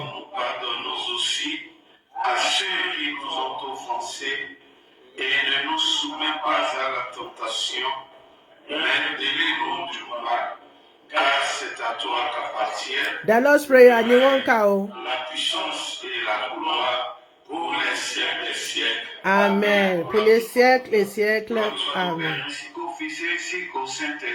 Amen. Gloria ni wọ́n ṣe yẹn.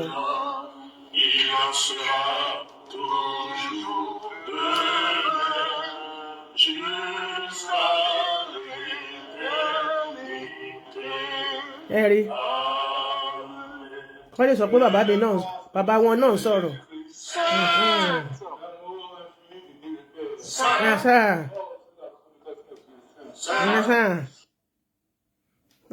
Wọ́n ti ya kọ́ọ̀tì ẹ̀ káyìí ní bàbá àdú. Ọlọ́run dáríjì mi.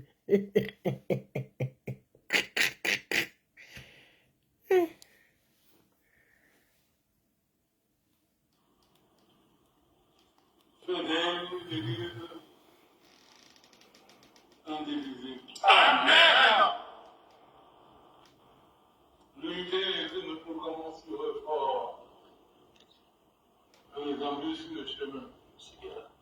Détruis ces embûches. Tout ça, c'est bon, c'est ça. Amen. On dit, vers la simplicité, silence. Amen. Venez des dirigeants. Amen. Venez sur le chemin de Christ. Amen. Venez comme ça, en fait, des séances sur le Seigneur. Amen. Ẹ máa ṣàmì. Amen.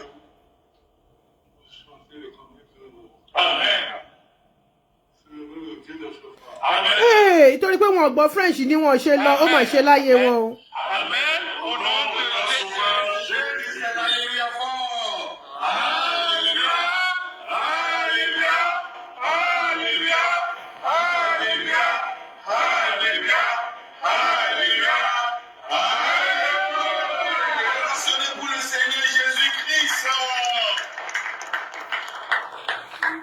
Adúpẹ́.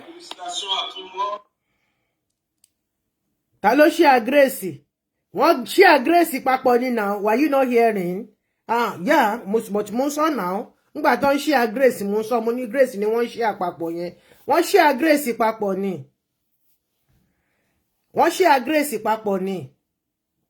Ta ló fẹ́ sọ ta ló fẹ́. Nínú gbogbo àwọn tó wà ńbẹ̀ yẹn pátápátá. Kò sí Nàìjíríà kankan ńbẹ̀. Ègún ni gbogbo àwọn tó wà ńbẹ̀ yẹn pátápátá. Ègún ni gbogbo wọn. Kò sí Yorùbá ẹyọ kan ṣó láàrin wọn. Ìyá tó gbàdúrà ní Yorùbá yẹn. Yorùbá Àjàṣẹ ló ń sọ. Kì í ṣe pé ọmọ Nàìjíríà ni. Ìyàwó bàbá Adéògùn ni.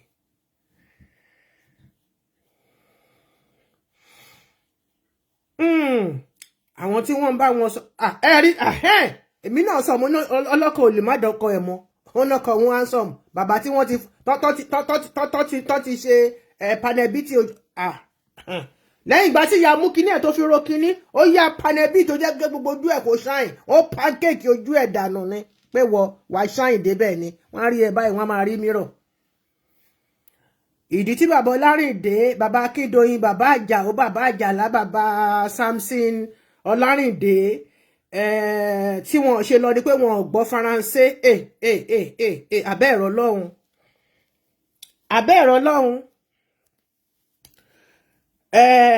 bàbá Núná Yánkọ́ àwọn náà sí ń bẹ̀ ṣe rí pé gbogbo àwọn bàbá yìí I just pity all of them.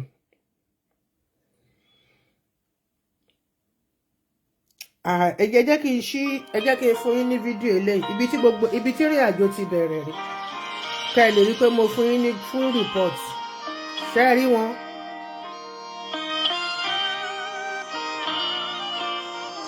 Bẹ́ẹ̀ ni wọ́n pákéjì dọ́pásọ̀ yín ni. Children of Holy Celestial, from holy heaven above.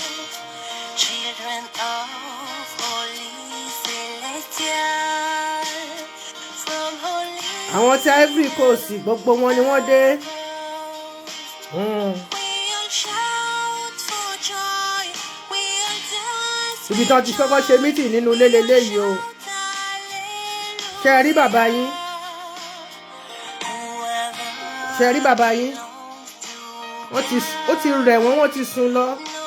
Ṣé rí ìyá bàbá dé ògún nìyẹn lẹ́gbẹ̀ẹ́ yẹn.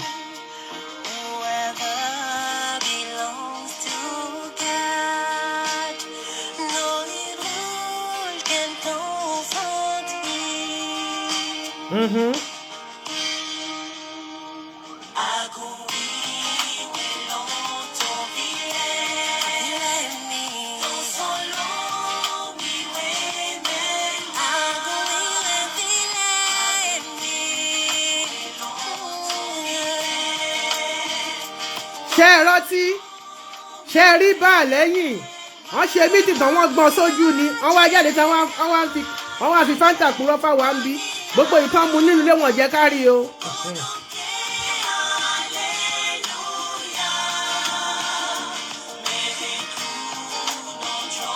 Bàbá wọn ṣàǹsì ní jàre bàbá mi.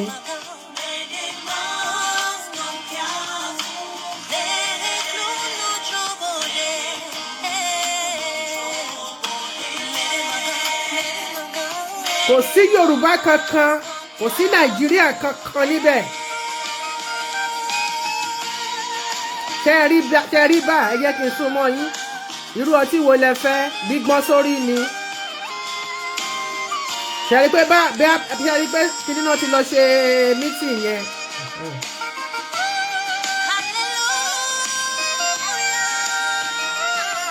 Wọ́n wá dírẹ̀sì ẹ̀bẹ̀ ní pé special occasion fún sẹ̀lẹ̀ nìkan ni. Wọ́n bá yín lé oríṣiríṣi nǹkan mọ́ bẹ́ẹ̀.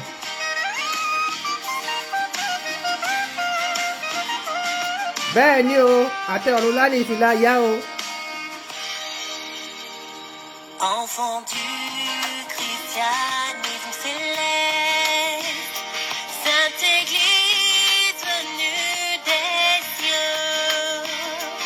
Enfant du christianisme céleste, Sainte Église venue des cieux. Ṣé ráyé? Wọ́n ti parí meeting, ẹ̀yin ilẹ̀kùn náà ti ṣe. Ṣé gbogbo nǹkan tó bá yín lẹ̀ mẹ́nu ọ̀nà rèé? Gbogbo nǹkan tó bá yín lẹ̀ mẹ́nu ọ̀nà nìyẹn. Ṣé ẹ lóríṣiríṣi ọtí ń bẹ̀? Wọ́n parí meeting bá oníkálukú gbọ́n tiẹ̀ sójú. Nígbà tó dẹ̀ di ibo tí ẹ já sí náà lẹ́já sí jàre. Vice pastor wà, ṣèbí vice president wà. Vice pastor náà gbọ́dọ̀ wà. Ẹ rántí bàbá arúgbó tó jókòó yẹn, ṣé ẹ rántí fọ́tò kan tí mo fi hàn yín nígbà tí wọ́n wà ní Côte d'Ivoire tí Celine tó lọ ń bá pastor bíìdì tó fi kó 27 million wá tí Celine jókòó lé 20 million tí àwọn ọmọ Oschoffa tèmi gbàwẹ̀ fún tí wọ́n ń jọ̀sọ̀ tí gbogbo wọn tó wá eyín ro sórí mi lórí prógrámù ìyá ọkọ mi lẹ́gbàá báyìí sí o àbúkì show tí gbogbo wọn bẹ̀rẹ̀ sí ní soríṣiríṣi gbogbo wọn náà wà ń bẹ̀ pátá lọ́jọ́ yẹn kò sí èbú tí wọn ò bú mi tán mo ní oníyà yín ló máa pọ̀ jù oníṣẹ́ bàbá tèmi lọ́lọ́run pè ní ẹ rántí oníṣẹ́ bàbá tèmi lọ́lọ́run pè ní owó bàbá àwọn ni bó bá ṣe wù ló ṣe lè ná ìyàwó bàbá yìí kó 20 million ó fìdí rẹ̀ mọ́lẹ̀ ẹ wá bèbí sọ pé yà ń jẹ yín lẹ́yìn ilẹ̀kùn o ṣé ẹ rántí èmi ò ní dárúkọ ẹnì kankan nínú yín ṣùgbọ́n kó máa rókì láyà yín.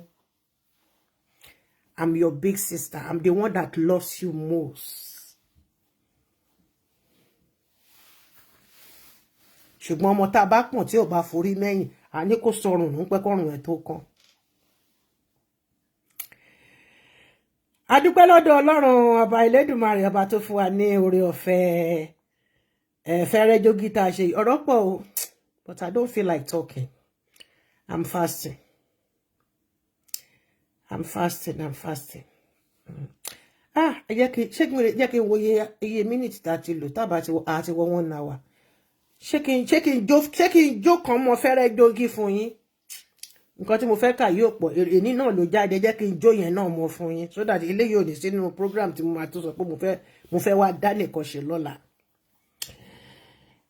VSE Tosho plans to hijack structure, launch plans backfired by Celestial Progressive, February 20th, 2025.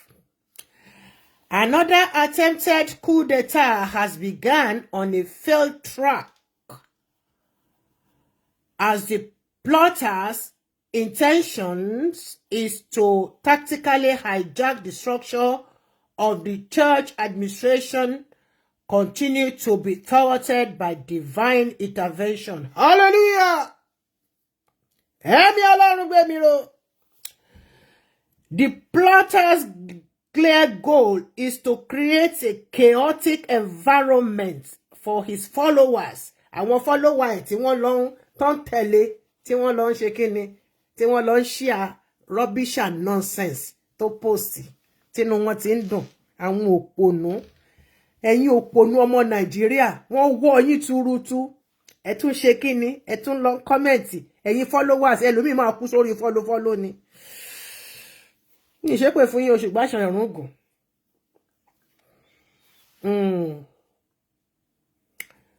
The plotter's clear goal is to create a chaotic environment for his followers to be installed in specific position before launching a major coup. Gbogbo wa la fẹ́ mọ̀ eléyìí tán ẹ ká máa gbọ́ lọ. Following unusual attempt to forcibly overthrow the management of CCC Metro Parish USA, Tagbonijeta Abilano, while the parishioners have unanimously rejected the compliance committee secretly facilitated by Venerable Superior Evangelist Oschoffa and Ebun Enahoro Onihoho, Aburomi Oni Kisikisi Lori. The negative actions have now shifted to the church task force office, including other positions. Ṣé mọ̀ pé wọ́n gbé nǹkan kan jáde, wọ́n mú tọ́ṣọ́ lọ, wọ́n lọ print àwọn receipt kan, wọ́n lọ print ẹ̀ lóríṣiríṣi pé bàbá Àjòví ó gba owó lọ́wọ́ àwọn èèyàn. Wọ́n ṣàkó gbogbo ẹjọ́ lóríṣiríṣi. Bàbá Àjòví àti pastor sí wọ́n ti di báyìí. Mo kàn ní kẹ́kàn di yẹn mú ni o. Àwọn Agarawu people. Bẹ́ẹ̀ ni. Àwọn Agarawu area wọ́n á fẹ́ láwo. The shepherd of the CCC International Headquarters in Ketu, Lagos State, who has neglected his official duties as the spiritual head, so she is spiritual, agbárí ti ẹ̀ no. Spiritual, spiritual head of the parish and has taken an interest in certain positions in the church. He has been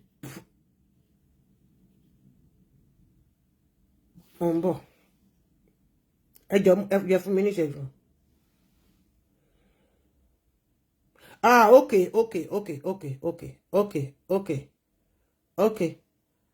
Ẹ má bínú o, à ń ṣe nǹkan ní ìdílé mi o, so wọ́n update mi bẹ́ẹ̀ náà. Jésù má bínú o. Jésù má bínú o. Hang on there o, iṣẹ́ náà ni mò ń ṣe o. Ṣùgbọ́n mi náà gbọ́dọ̀ máa dá sọ́rọ̀ ẹbí mi díẹ̀díẹ̀ o.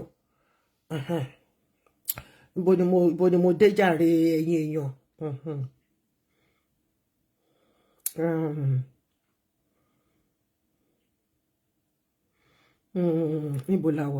Okay. He has been pressuring and misleading the pastor to act in his favor, spreading false information about close aides such as Solomon. Mi ò tiẹ̀ tí ká o, Ọlọ́run bá ń gbọ́ mi ò tí ká eléyìí o. Olújọ mi mọ́ ń gbọ́ nǹkan tí mo sọ yìí o. Such as most senior evangelist Solomon Oschoffa, AMSC Àjòví, mo ṣe dárúkọ bàbá Àjòví tán sí níbo tí mi ò rí ti àbúrò mi Ọlátọ́ṣọ̀ Matthew Mbe, and others in order to secure his own agenda. Tọ́ṣọ̀, Sherry, kò dá kéèyàn máa ní pride. It's a non-entity. It's nobody. Ẹ jẹ́ kí n tọ́nà jàre. I want to see Ami Delirio ojú. Ooh. Yeah. I think I'm going to panoy. What's it pọ̀jù? Ẹ má bínú.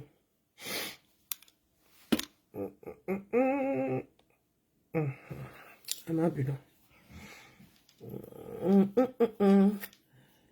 It has been confirmed that the pastor's residence was unable to contain the tension that arose during a discussion on the 14th February 2025 as heated words were exchanged. The atmosphere was charged as VSE Oschoffa was confronted with evidence regarding his intention to mislead the pastor on matters affecting the church. The elders who delivered this news expressed their displeasure at the continuous attempts of an individual who seemed to view the church as a personal inheritance. Ẹbí mi Àjàlá kọ́ lókè léyìí o, ṣé mọ̀ pé wọ́n pọ̀ nínú progressive tí wọ́n máa ń gbé article síbẹ̀. This is not from mi ò mọ ẹni tó kọ eléyìí o, but eléyìí ò kì í ṣe láti ọ̀dọ̀ ọ̀rẹ́ mi Àjàlá. Àjàlá ò ní ever gbé nǹkan báyìí jáde torí iṣẹ́ oṣù ló ṣe kò ní fẹ́ kó gbaṣẹ́ lọ́wọ́ òun. Jésù má bínú jàre, mo attend sí family ni, God bless you, but tètè bá mi jẹ́ bẹ́ Jésù má bínú fún ìṣẹ́jú kan tí mo ṣe yẹn. The confrontation on the 14th February 2020 revealed the plans of Tosho, who had already arranged for a cover-up transfer for the former secretary to the pastor. Woo! Ó ti jáde bọ̀. Ó ti ṣe. This was done after the church authorities were unable to prove a genuine reason for the termination of the secretary's appointment. Additionally, a fabricated letter was presented for a shepherd in Osun State, planning to appoint him as the regional head against the wishes of the shepherds in the region. Furthermore, Oschoffa had already selected the replacement for AMSC. Eba mi túmọ̀ AM, you know. She assistant most superior evangelist Ajovi. Kí ni bàbá ní bàbá ṣe? Ó ṣàfẹ́ sọ bàbá yẹn. Bóyá tí ẹ̀ tí ń dọ́ọ̀gẹ̀ ọmọbìnrin yìí pàtó ní kò yé mi. Ẹ má bínú. Sorry about that. Bóyá tí ń fín ìyá yín Sẹ̀línì. Torí kò yé mi o. Hey, the head of the CCC task force, whom he saw as a threat to his proposed plans. In the light of these revelations, it is evident that there are underlying issues in the church that need to be addressed promptly and transparently. It is imperative that all decisions and actions taken within the church are done so with integrity and in the best interest of the congregation. Ẹ pàtẹ́wọ́ fún mi mo fún mọ́tò òyìnbó. Ẹ pàtẹ́wọ́ fún mi mo ka nǹkan lóyìnbó. Àní 25 ń ṣẹlẹ̀ níṣẹ̀lẹ̀. 1 million ń ṣẹlẹ̀. Ṣé rí gbogbo ọ̀nà tí Tosho lè gbà láti báyé bàbá yẹn jẹ́ bí mo ṣe ń sọ lórí kinní. Nígbà tó rí pé àṣírí ti pé kó òun fi igi gún bàbá yẹn lẹ́sẹ̀, òun tẹ bàbá yẹn lẹ́sẹ̀. Tó rí pé àṣírí yẹn tú ni Selim bá lọ ṣe kíni, ló bá lọ mú ẹbí ẹ̀ wá. Ibini, how are you, my love? Nígbà tí èyí tó kù, ṣé rí ọ̀pọ̀ nínú yín lẹ lọ ń lẹ̀dí mọ́, méjì mẹ́ta nínú yín ẹ ti lọ lẹ̀dí mọ́ tọ̀ṣọ́ nínú ẹ̀yin ọmọ ọba kan yìí ẹ lọ ń lẹ̀dí mọ́ tọ̀ṣọ́ láti máa bá bàbá ẹ̀ jà. Ẹ̀yin ọmọ Yámídù ni mo ń sọ yìí o. Ẹ̀yin ọmọ Yámídù tó tọ̀ṣọ́ ẹ lọ ń lẹ̀dí mọ́ láti bá bàbá tọ̀ṣọ́ jà. Alájọbí àdá. Wòlíì 42 wọ́n tún ti máa tó yan ẹlòmíì sìn. Mo ti hint yín àwọn wòlíì 40 bóyá 47 ló máa AK-47 làwọn wòlíì tó máa jáde tó máa mẹ́lòmíì wá fún yín. Love you my sweetheart, how are you? Ẹ jẹ́ ká dá dúró níbẹ̀ yẹn. Àwọn short kìíní wà tí mo kó wọn jọ rẹpẹtẹ. Ṣẹ́rí mo máa ń like tí n bá rí átíkù ẹni yìí ju ti pàdí mi Àjàlá lọ. Ṣẹ́rí gbogbo àwọn tí ọ̀rọ̀ yẹn kàn lórí átíkù yẹn ṣẹ́rí Solomon ló wà ń bẹ̀ àti dádì yín ṣẹ́rí pé dádì yín lo macleans kan tó jáde ńlé. Ó dàbí pé wọ́n mú ọmú mọ́mì kan tó jáde ńlé láàárọ̀ ọjọ́ tán ya fọ́tò yìí. Ṣẹ́rí àbúrò mi ni àbúrò mi ẹlẹ́rìn gidi Solomon ṣẹ́rí tọ̀ṣọ́ nìyẹn mo do or die bàbá àjòví bàbá oníbàbà wọ́n ti purọ́ mọ́ wọ́n ti lọ ṣe oríṣiríṣi false receipt wọ́n ti dé bàbá yẹn ló ṣe bàbá yẹn yá ṣe rọra ṣe kí ni pé ẹ lọ para yín ẹ lọ ṣe ra yín bó bá ṣe wù yín ogún bàbá òun kọ́ iṣẹ́ lòun wá ṣe.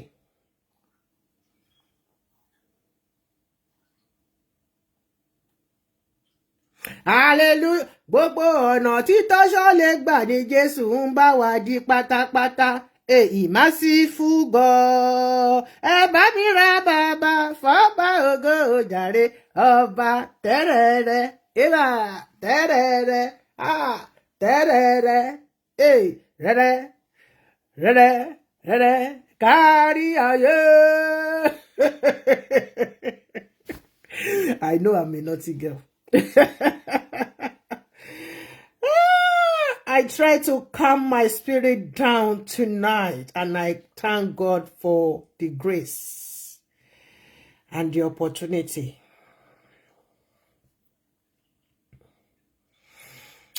It's a very, very sad thing.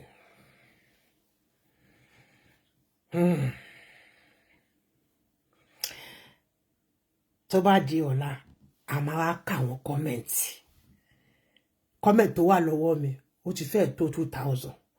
I need to select lórí meeting tó ń lọ yìí náà ni. Ọ̀rọ̀ tó ń lọ ṣe yìí náà ti gbọ́. Pọ́lọ́mọ plenty lọ́lọ́run dá lọ́lá gbàs. Lórí ọ̀rọ̀ ìjà mímọ́ látọ̀run wá o. Ẹ bá mi jó, ẹ bá mi yọ̀, ẹ̀yin bàbá lógo.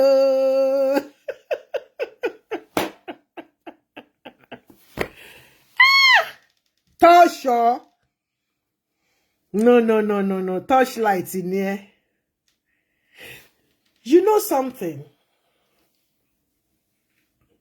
Papa really loved Tọ́ṣọ́ with all his strength and might, being the very first grandson. He deposited some things in him. Ẹ tẹ̀lé mi nínú ẹ̀mí.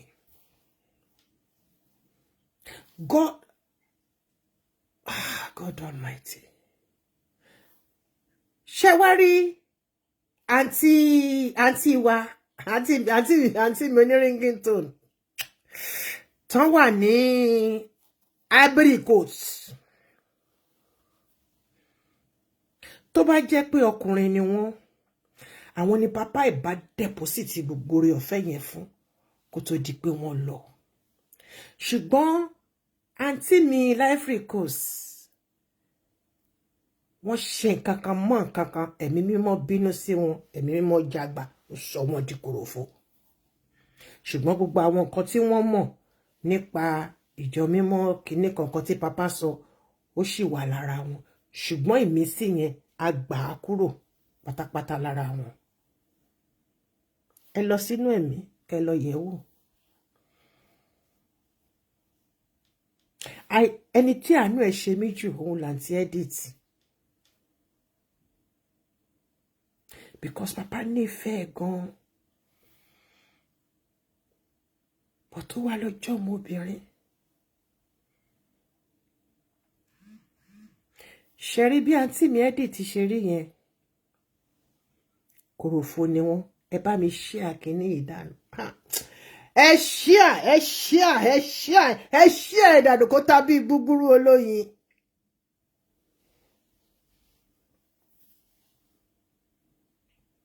Papa deposited something strong sí ara Tọ́ṣọ̀. Papa dẹ̀ fi ara hàn Tọ́ṣọ̀. Ṣùgbọ́n olè, àìnítẹ́lọ́rùn, àìnífarabalẹ̀ ó fi bà á jẹ́ nígbà tó bẹ̀rẹ̀ sí ní gbógun ti bàbá tó bí nínú.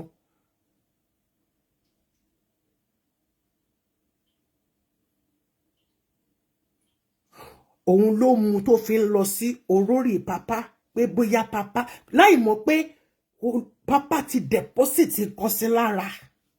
Impartation.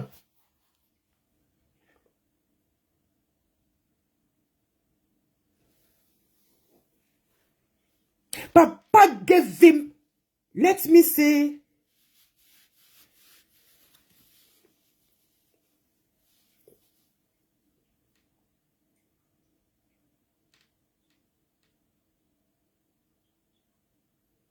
%67 nǹkan tó lè jẹ tó lè lò títí tí kìíní yẹn tó bá wà lò dáadáa á wá máa bí sí, á máa rẹ̀ sí, á máa bí sí, á máa rẹ̀ sí, á máa dàgbà sí. Ṣùgbọ́n nítorí ẹni tí ò bá ti ní ayọ̀ ọkàn, tí ojú kòkòrò tó dẹ̀ ti sáré tu, ó kánjú tu olú ọrán, ó ti gbàgbé wípé ìgbà ẹ̀ kò tó sè lọ́bẹ̀. Tó bá bọ́ọ̀lì olú tán, olú náà ń pè ní olú ọrán, tẹ́ bá fún báyìí bó ṣe máa ṣe rè, ẹ lè dá sínú ìṣàsùn ọbẹ̀ kó kún. Àfi tẹ́ bá fi ẹ̀gúsí gbé, ó lè léfò. Kẹ́ wá bá wá ẹ̀fọ́ kí náà ti porúkọ ẹ̀fọ́ yìí o, gúre. Àìdá kẹ́ fi sè ní gúre ẹlẹ́gúsí àbí gúre ọlọ́bọ̀rọ̀wọ̀. Ó lè agbéra ìyẹn lẹ máa fi ṣe ẹran. Tọ́ṣọ̀ lù sí gbogbo ẹ̀. Níbi tó ti ń lù sí kíní yẹn díẹ̀. Ó wá kúrò nínú ìlànà. Ó wá bẹ̀rẹ̀ sí lọ ṣe tójú bọlé ẹran núrù. Wọ́n wá sọ fún níbẹ̀ wípé kó padà lọ bá bàbá ẹ̀. Ìyẹn papa. Kó lọ rawọ́, kó lọ bẹ̀bẹ̀. Instead tó yẹ kó fi lọ rawọ́, kó fi lọ bẹ̀bẹ̀. Ó wá ń lọ síbẹ̀ láti máa lọ invoke spirit yẹn by fire by force. Òun ni mo ṣe tú síta fún yín pé tó bá sọ pé rọ́ ni mò ń pa.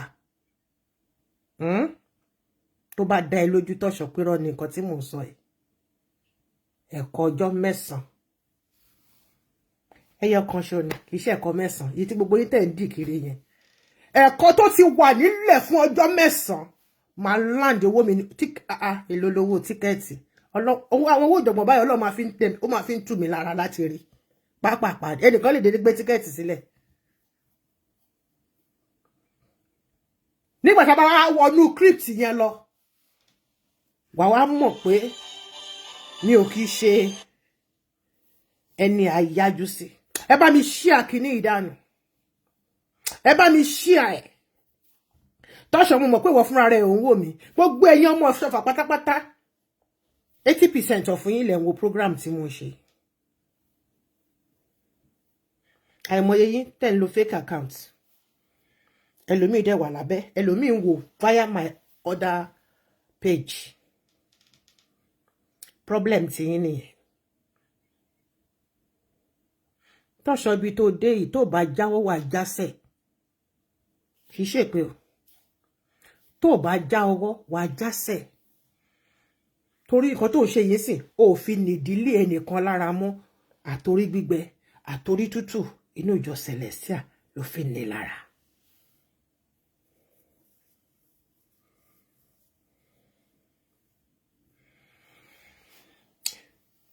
Hallelujah.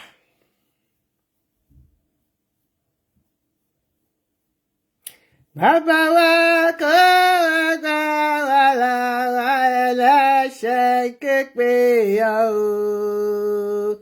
Bàbá rere dákun yé o.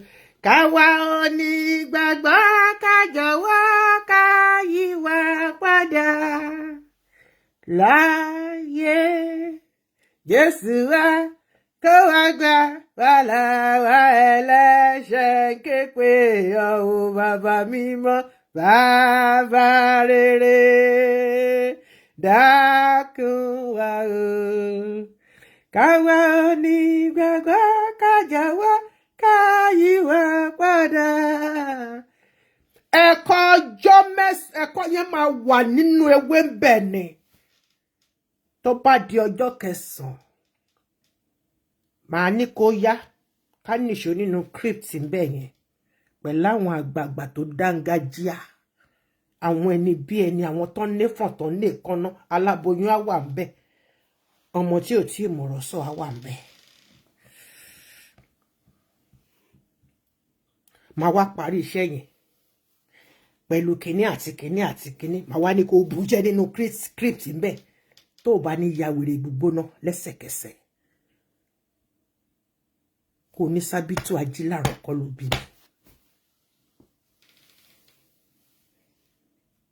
Tó bá jáwọ́ wá jásẹ̀ o ti gungire kọjá ewé bẹ́ẹ̀ ni bí wọ́n bá dẹ̀ gungi tó bá ti kọjá ewé the last ewé tó máa ń wà lórí igi téńté ilẹ̀ ló ń bọ̀ o. Ṣọ́ra ẹ jẹ́ ká ṣọ́ra ẹ jẹ́ ká ṣọ́ra o. Ìbẹ̀rù kò sí fún mi o rárá o. Ìfòyà kò sí fún mi o. Bàbá sọ fún mi pé kò sábẹ́rẹ́ kò. Máa bu omi fún ẹ wàá mú wàá máa gbóná lálálá. Ṣọ́ra ẹ̀. Ṣọ́ra ẹ̀. Jogun omi. Ṣùgbọ́n níbi tó ti bá dé yìí. Ó ti sọ pé if you die, you die. Hallelujah. Amen. Ẹ jẹ́ kí n lọ sort àwọn kọ́mẹ́ǹtì tó wà lọ́wọ́ mi kí n lọ sort wọn out ká lè fi wọ́n ṣe. Ọ̀la ní Friday jollof. Bóyá òun la máa lò ní jollof ọ̀la. Àwọn nǹkan tí mo dẹ̀ ní fún jollof ọ̀la dẹ̀ pọ̀ rẹpẹtẹ o. Tosho, stop it. Stop the fuckery. Tó bá yẹ pé mi ni wọ ni.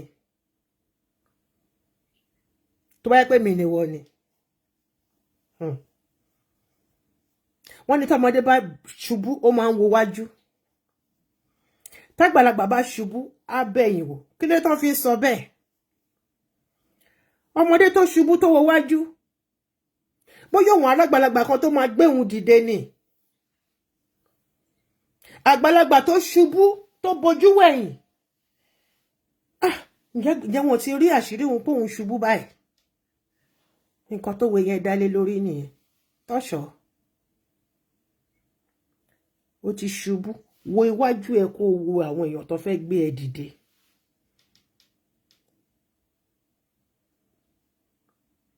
Omi ìṣẹ́rí ọlọ́fin ni. Omi tí gangan tó ti jà fitafita nínú ẹ̀. Wọ́n ní bẹ́ẹ̀ dódò kẹ́ parọ̀ bẹ́ẹ̀ dódò kẹ́ padà gbá ìgangan inú odò lẹ́nì kankan ò gbọ́dọ̀ pàjẹ́ bẹ́ẹ̀ ni oríkì mi ló ń jẹ́ bẹ́ẹ̀.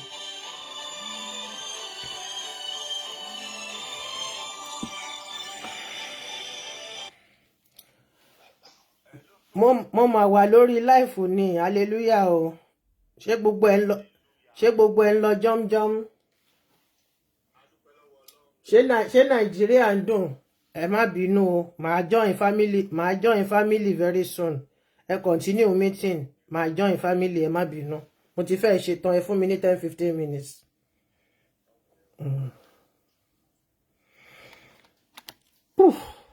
Ẹ má bínú, a ní ṣíṣe ní Sátidé.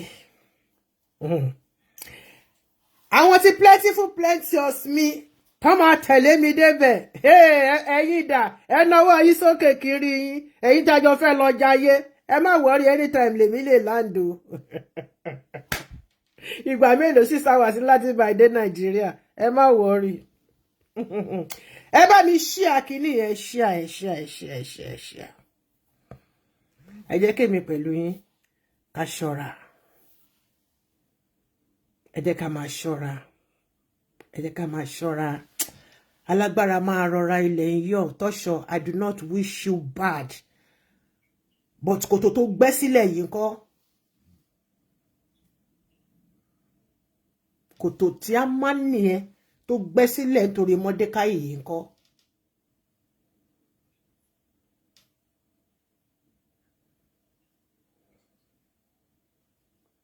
Bẹ́ẹ̀ni o, ọmọ mi, gbogbo àwọn tájọ fẹ́ lọ jẹ gbogbo ayé. Ẹ má bínú, mo kàn máa breeze sí Nàìjíríà, breeze padà ni. Ẹ má bínú. Kò kí ṣe nǹkan rẹpẹtẹ náà dẹ̀ ni, ṣùgbọ́n mi ò lè invite gbogbo yín, ṣùgbọ́n gbogbo yín náà ni mo máa invite very soon. Ẹ má worry.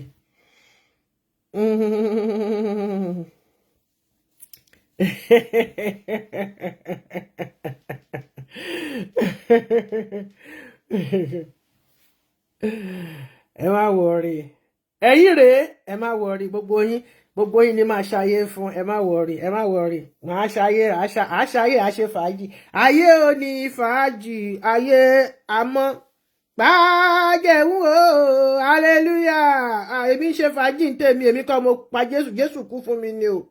Torí pé ó láìkì bí ó kàn rán mi wá sínú ìjọ mímọ́, torí pé ó rí pé ọmọ pátá ni mí. Bẹ́ẹ̀ ni, hallelujah. God bless you. Ẹ jọ̀ọ́ jẹ́ gbogbo wa ká máa ṣọ́ra. Alágbára máa rọra ilẹ̀ ń yọ̀. Mo wù ní ìwúre sínú ilé ayé orí kankan tó ń wò mí. Ẹ ní fọwọ́ ara yín ṣera yín. Ẹ ní fọwọ́ ara yín ṣera yín.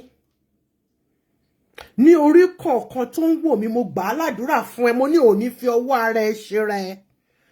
Èmi Olúwatóyìn Ọmọ́tádé ṣe ẹ fún Ṣayọ̀, tí gbogbo èèyàn mọ̀ sí ọlọ́mọ plenty, mi ò ní fi ọwọ́ ara mi ṣera mi. Sọ pé ìṣẹ̀dá mi ò lágbájá, ọmọ lágbájá, má jẹ́ kí n fi ọwọ́ ara mi ṣera mi. Sọ bẹ́ẹ̀ sínú ilé ayé ara ẹ.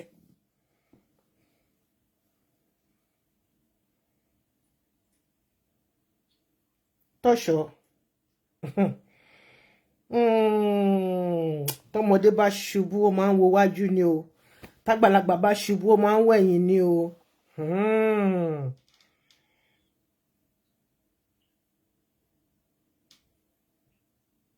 Kòtò tí a máa ń gbẹ́ sílẹ̀ lórí Mọ́dékáì.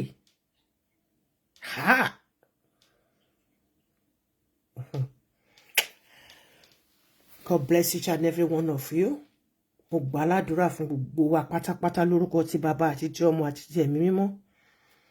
Olúwa ò ní kọ̀ dí àìmọ̀ṣe sẹ́mi àti yín. Orí wa ò ní burú. Ìṣẹ̀dá wa ò ní gbàbọ̀dè. A ní fọwọ́ ara wa ṣera wa.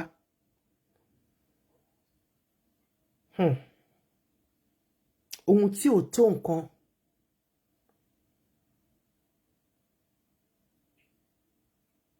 Oore tó ń gba ire ayọ̀ dànù lọ́wọ́ ẹni kò ní ṣẹlẹ̀ sẹ́mi àti yín lórúkọ Jésù. Àwọn oore burúkú. Tọ́ṣọ̀, ìwọ àti àwọn tẹ́jọ pètò ẹ̀ níjọ́sí tí wọ́n nawọ́ ẹ̀ sókè. Tàríbù àbí kí ló ti ń jẹ́ bo ló wà lénìí lọ́wọ́ ayé ẹ̀ l'Amẹ́ríkà. Jáwọ́ tó bá jáwọ́ wá jásẹ̀. Mi ò ṣépè fún ẹ o. Ìwà tó ń hù ni. It's not too late to turn back to God. Súnmọ́ Ọlọ́run o, ọ̀rẹ́ kò lè súnmọ́ o. Ó fẹ́ràn rẹ̀ o, Sátánì ló mú yàgbọ́. Dágbére fún ẹ̀ṣẹ̀ kó lè mọ̀ bó ṣe fẹ́ ọ.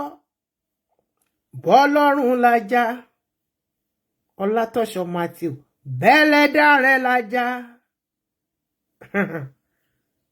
Bàbá tó bí ẹ lọ, tó fi àtọ̀ ẹ̀ tó fi bí ẹ lọ́mọ bá làjà kó lè rojú rere Ọlọ́run.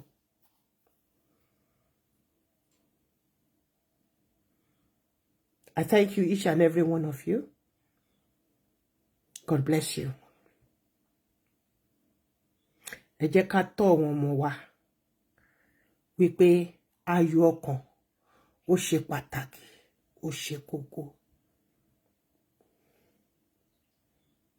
Integrity ó ṣe pàtàkì, ó ṣe kókó. Self-worth ó ṣe pàtàkì, ó ṣe kókó nínú ilé ayé ẹ̀dá. Ohun tó bá ní jẹ́ kó tẹ́ ẹ lọ́rùn. Àwọn màámi, àwọn bàámi mọ́nímọ́ní wọ́n á ní kinní téèyàn bá ní ló máa fi ń ṣe kinní pẹ̀lú ìyàwó ẹ̀, ló máa fi ń ṣe fínfín.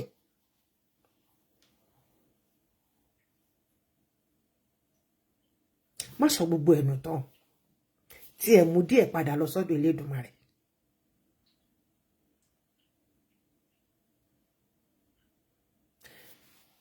Ṣó wá rí kí lorúkọ ọmọ ìtọ́mi wá ó di kolokolo tá a so máa já lọ́rùn.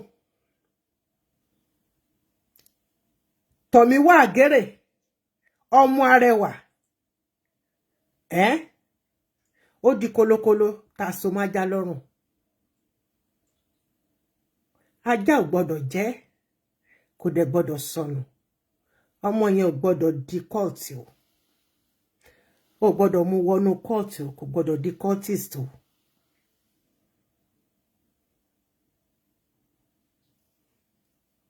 Iṣẹ́ dé tòrótòró tó ràn, ṣọ́ra ẹ̀. Hallelujah, ṣọ́ra ẹ̀.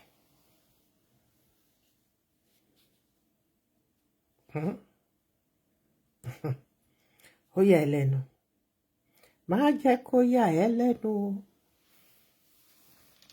Ọlọ́run ṣe tèmi. Má jẹ́ kó yà ẹ́ lẹ́nu. Tọ̀mí wá. Olúwa tọ̀mí wá. Ó di kolokolo tá a so má dá lọ́rùn. He sees you as a father figure. Whatever you tell him to do, he never questions you. Wherever you send him, he never questions you.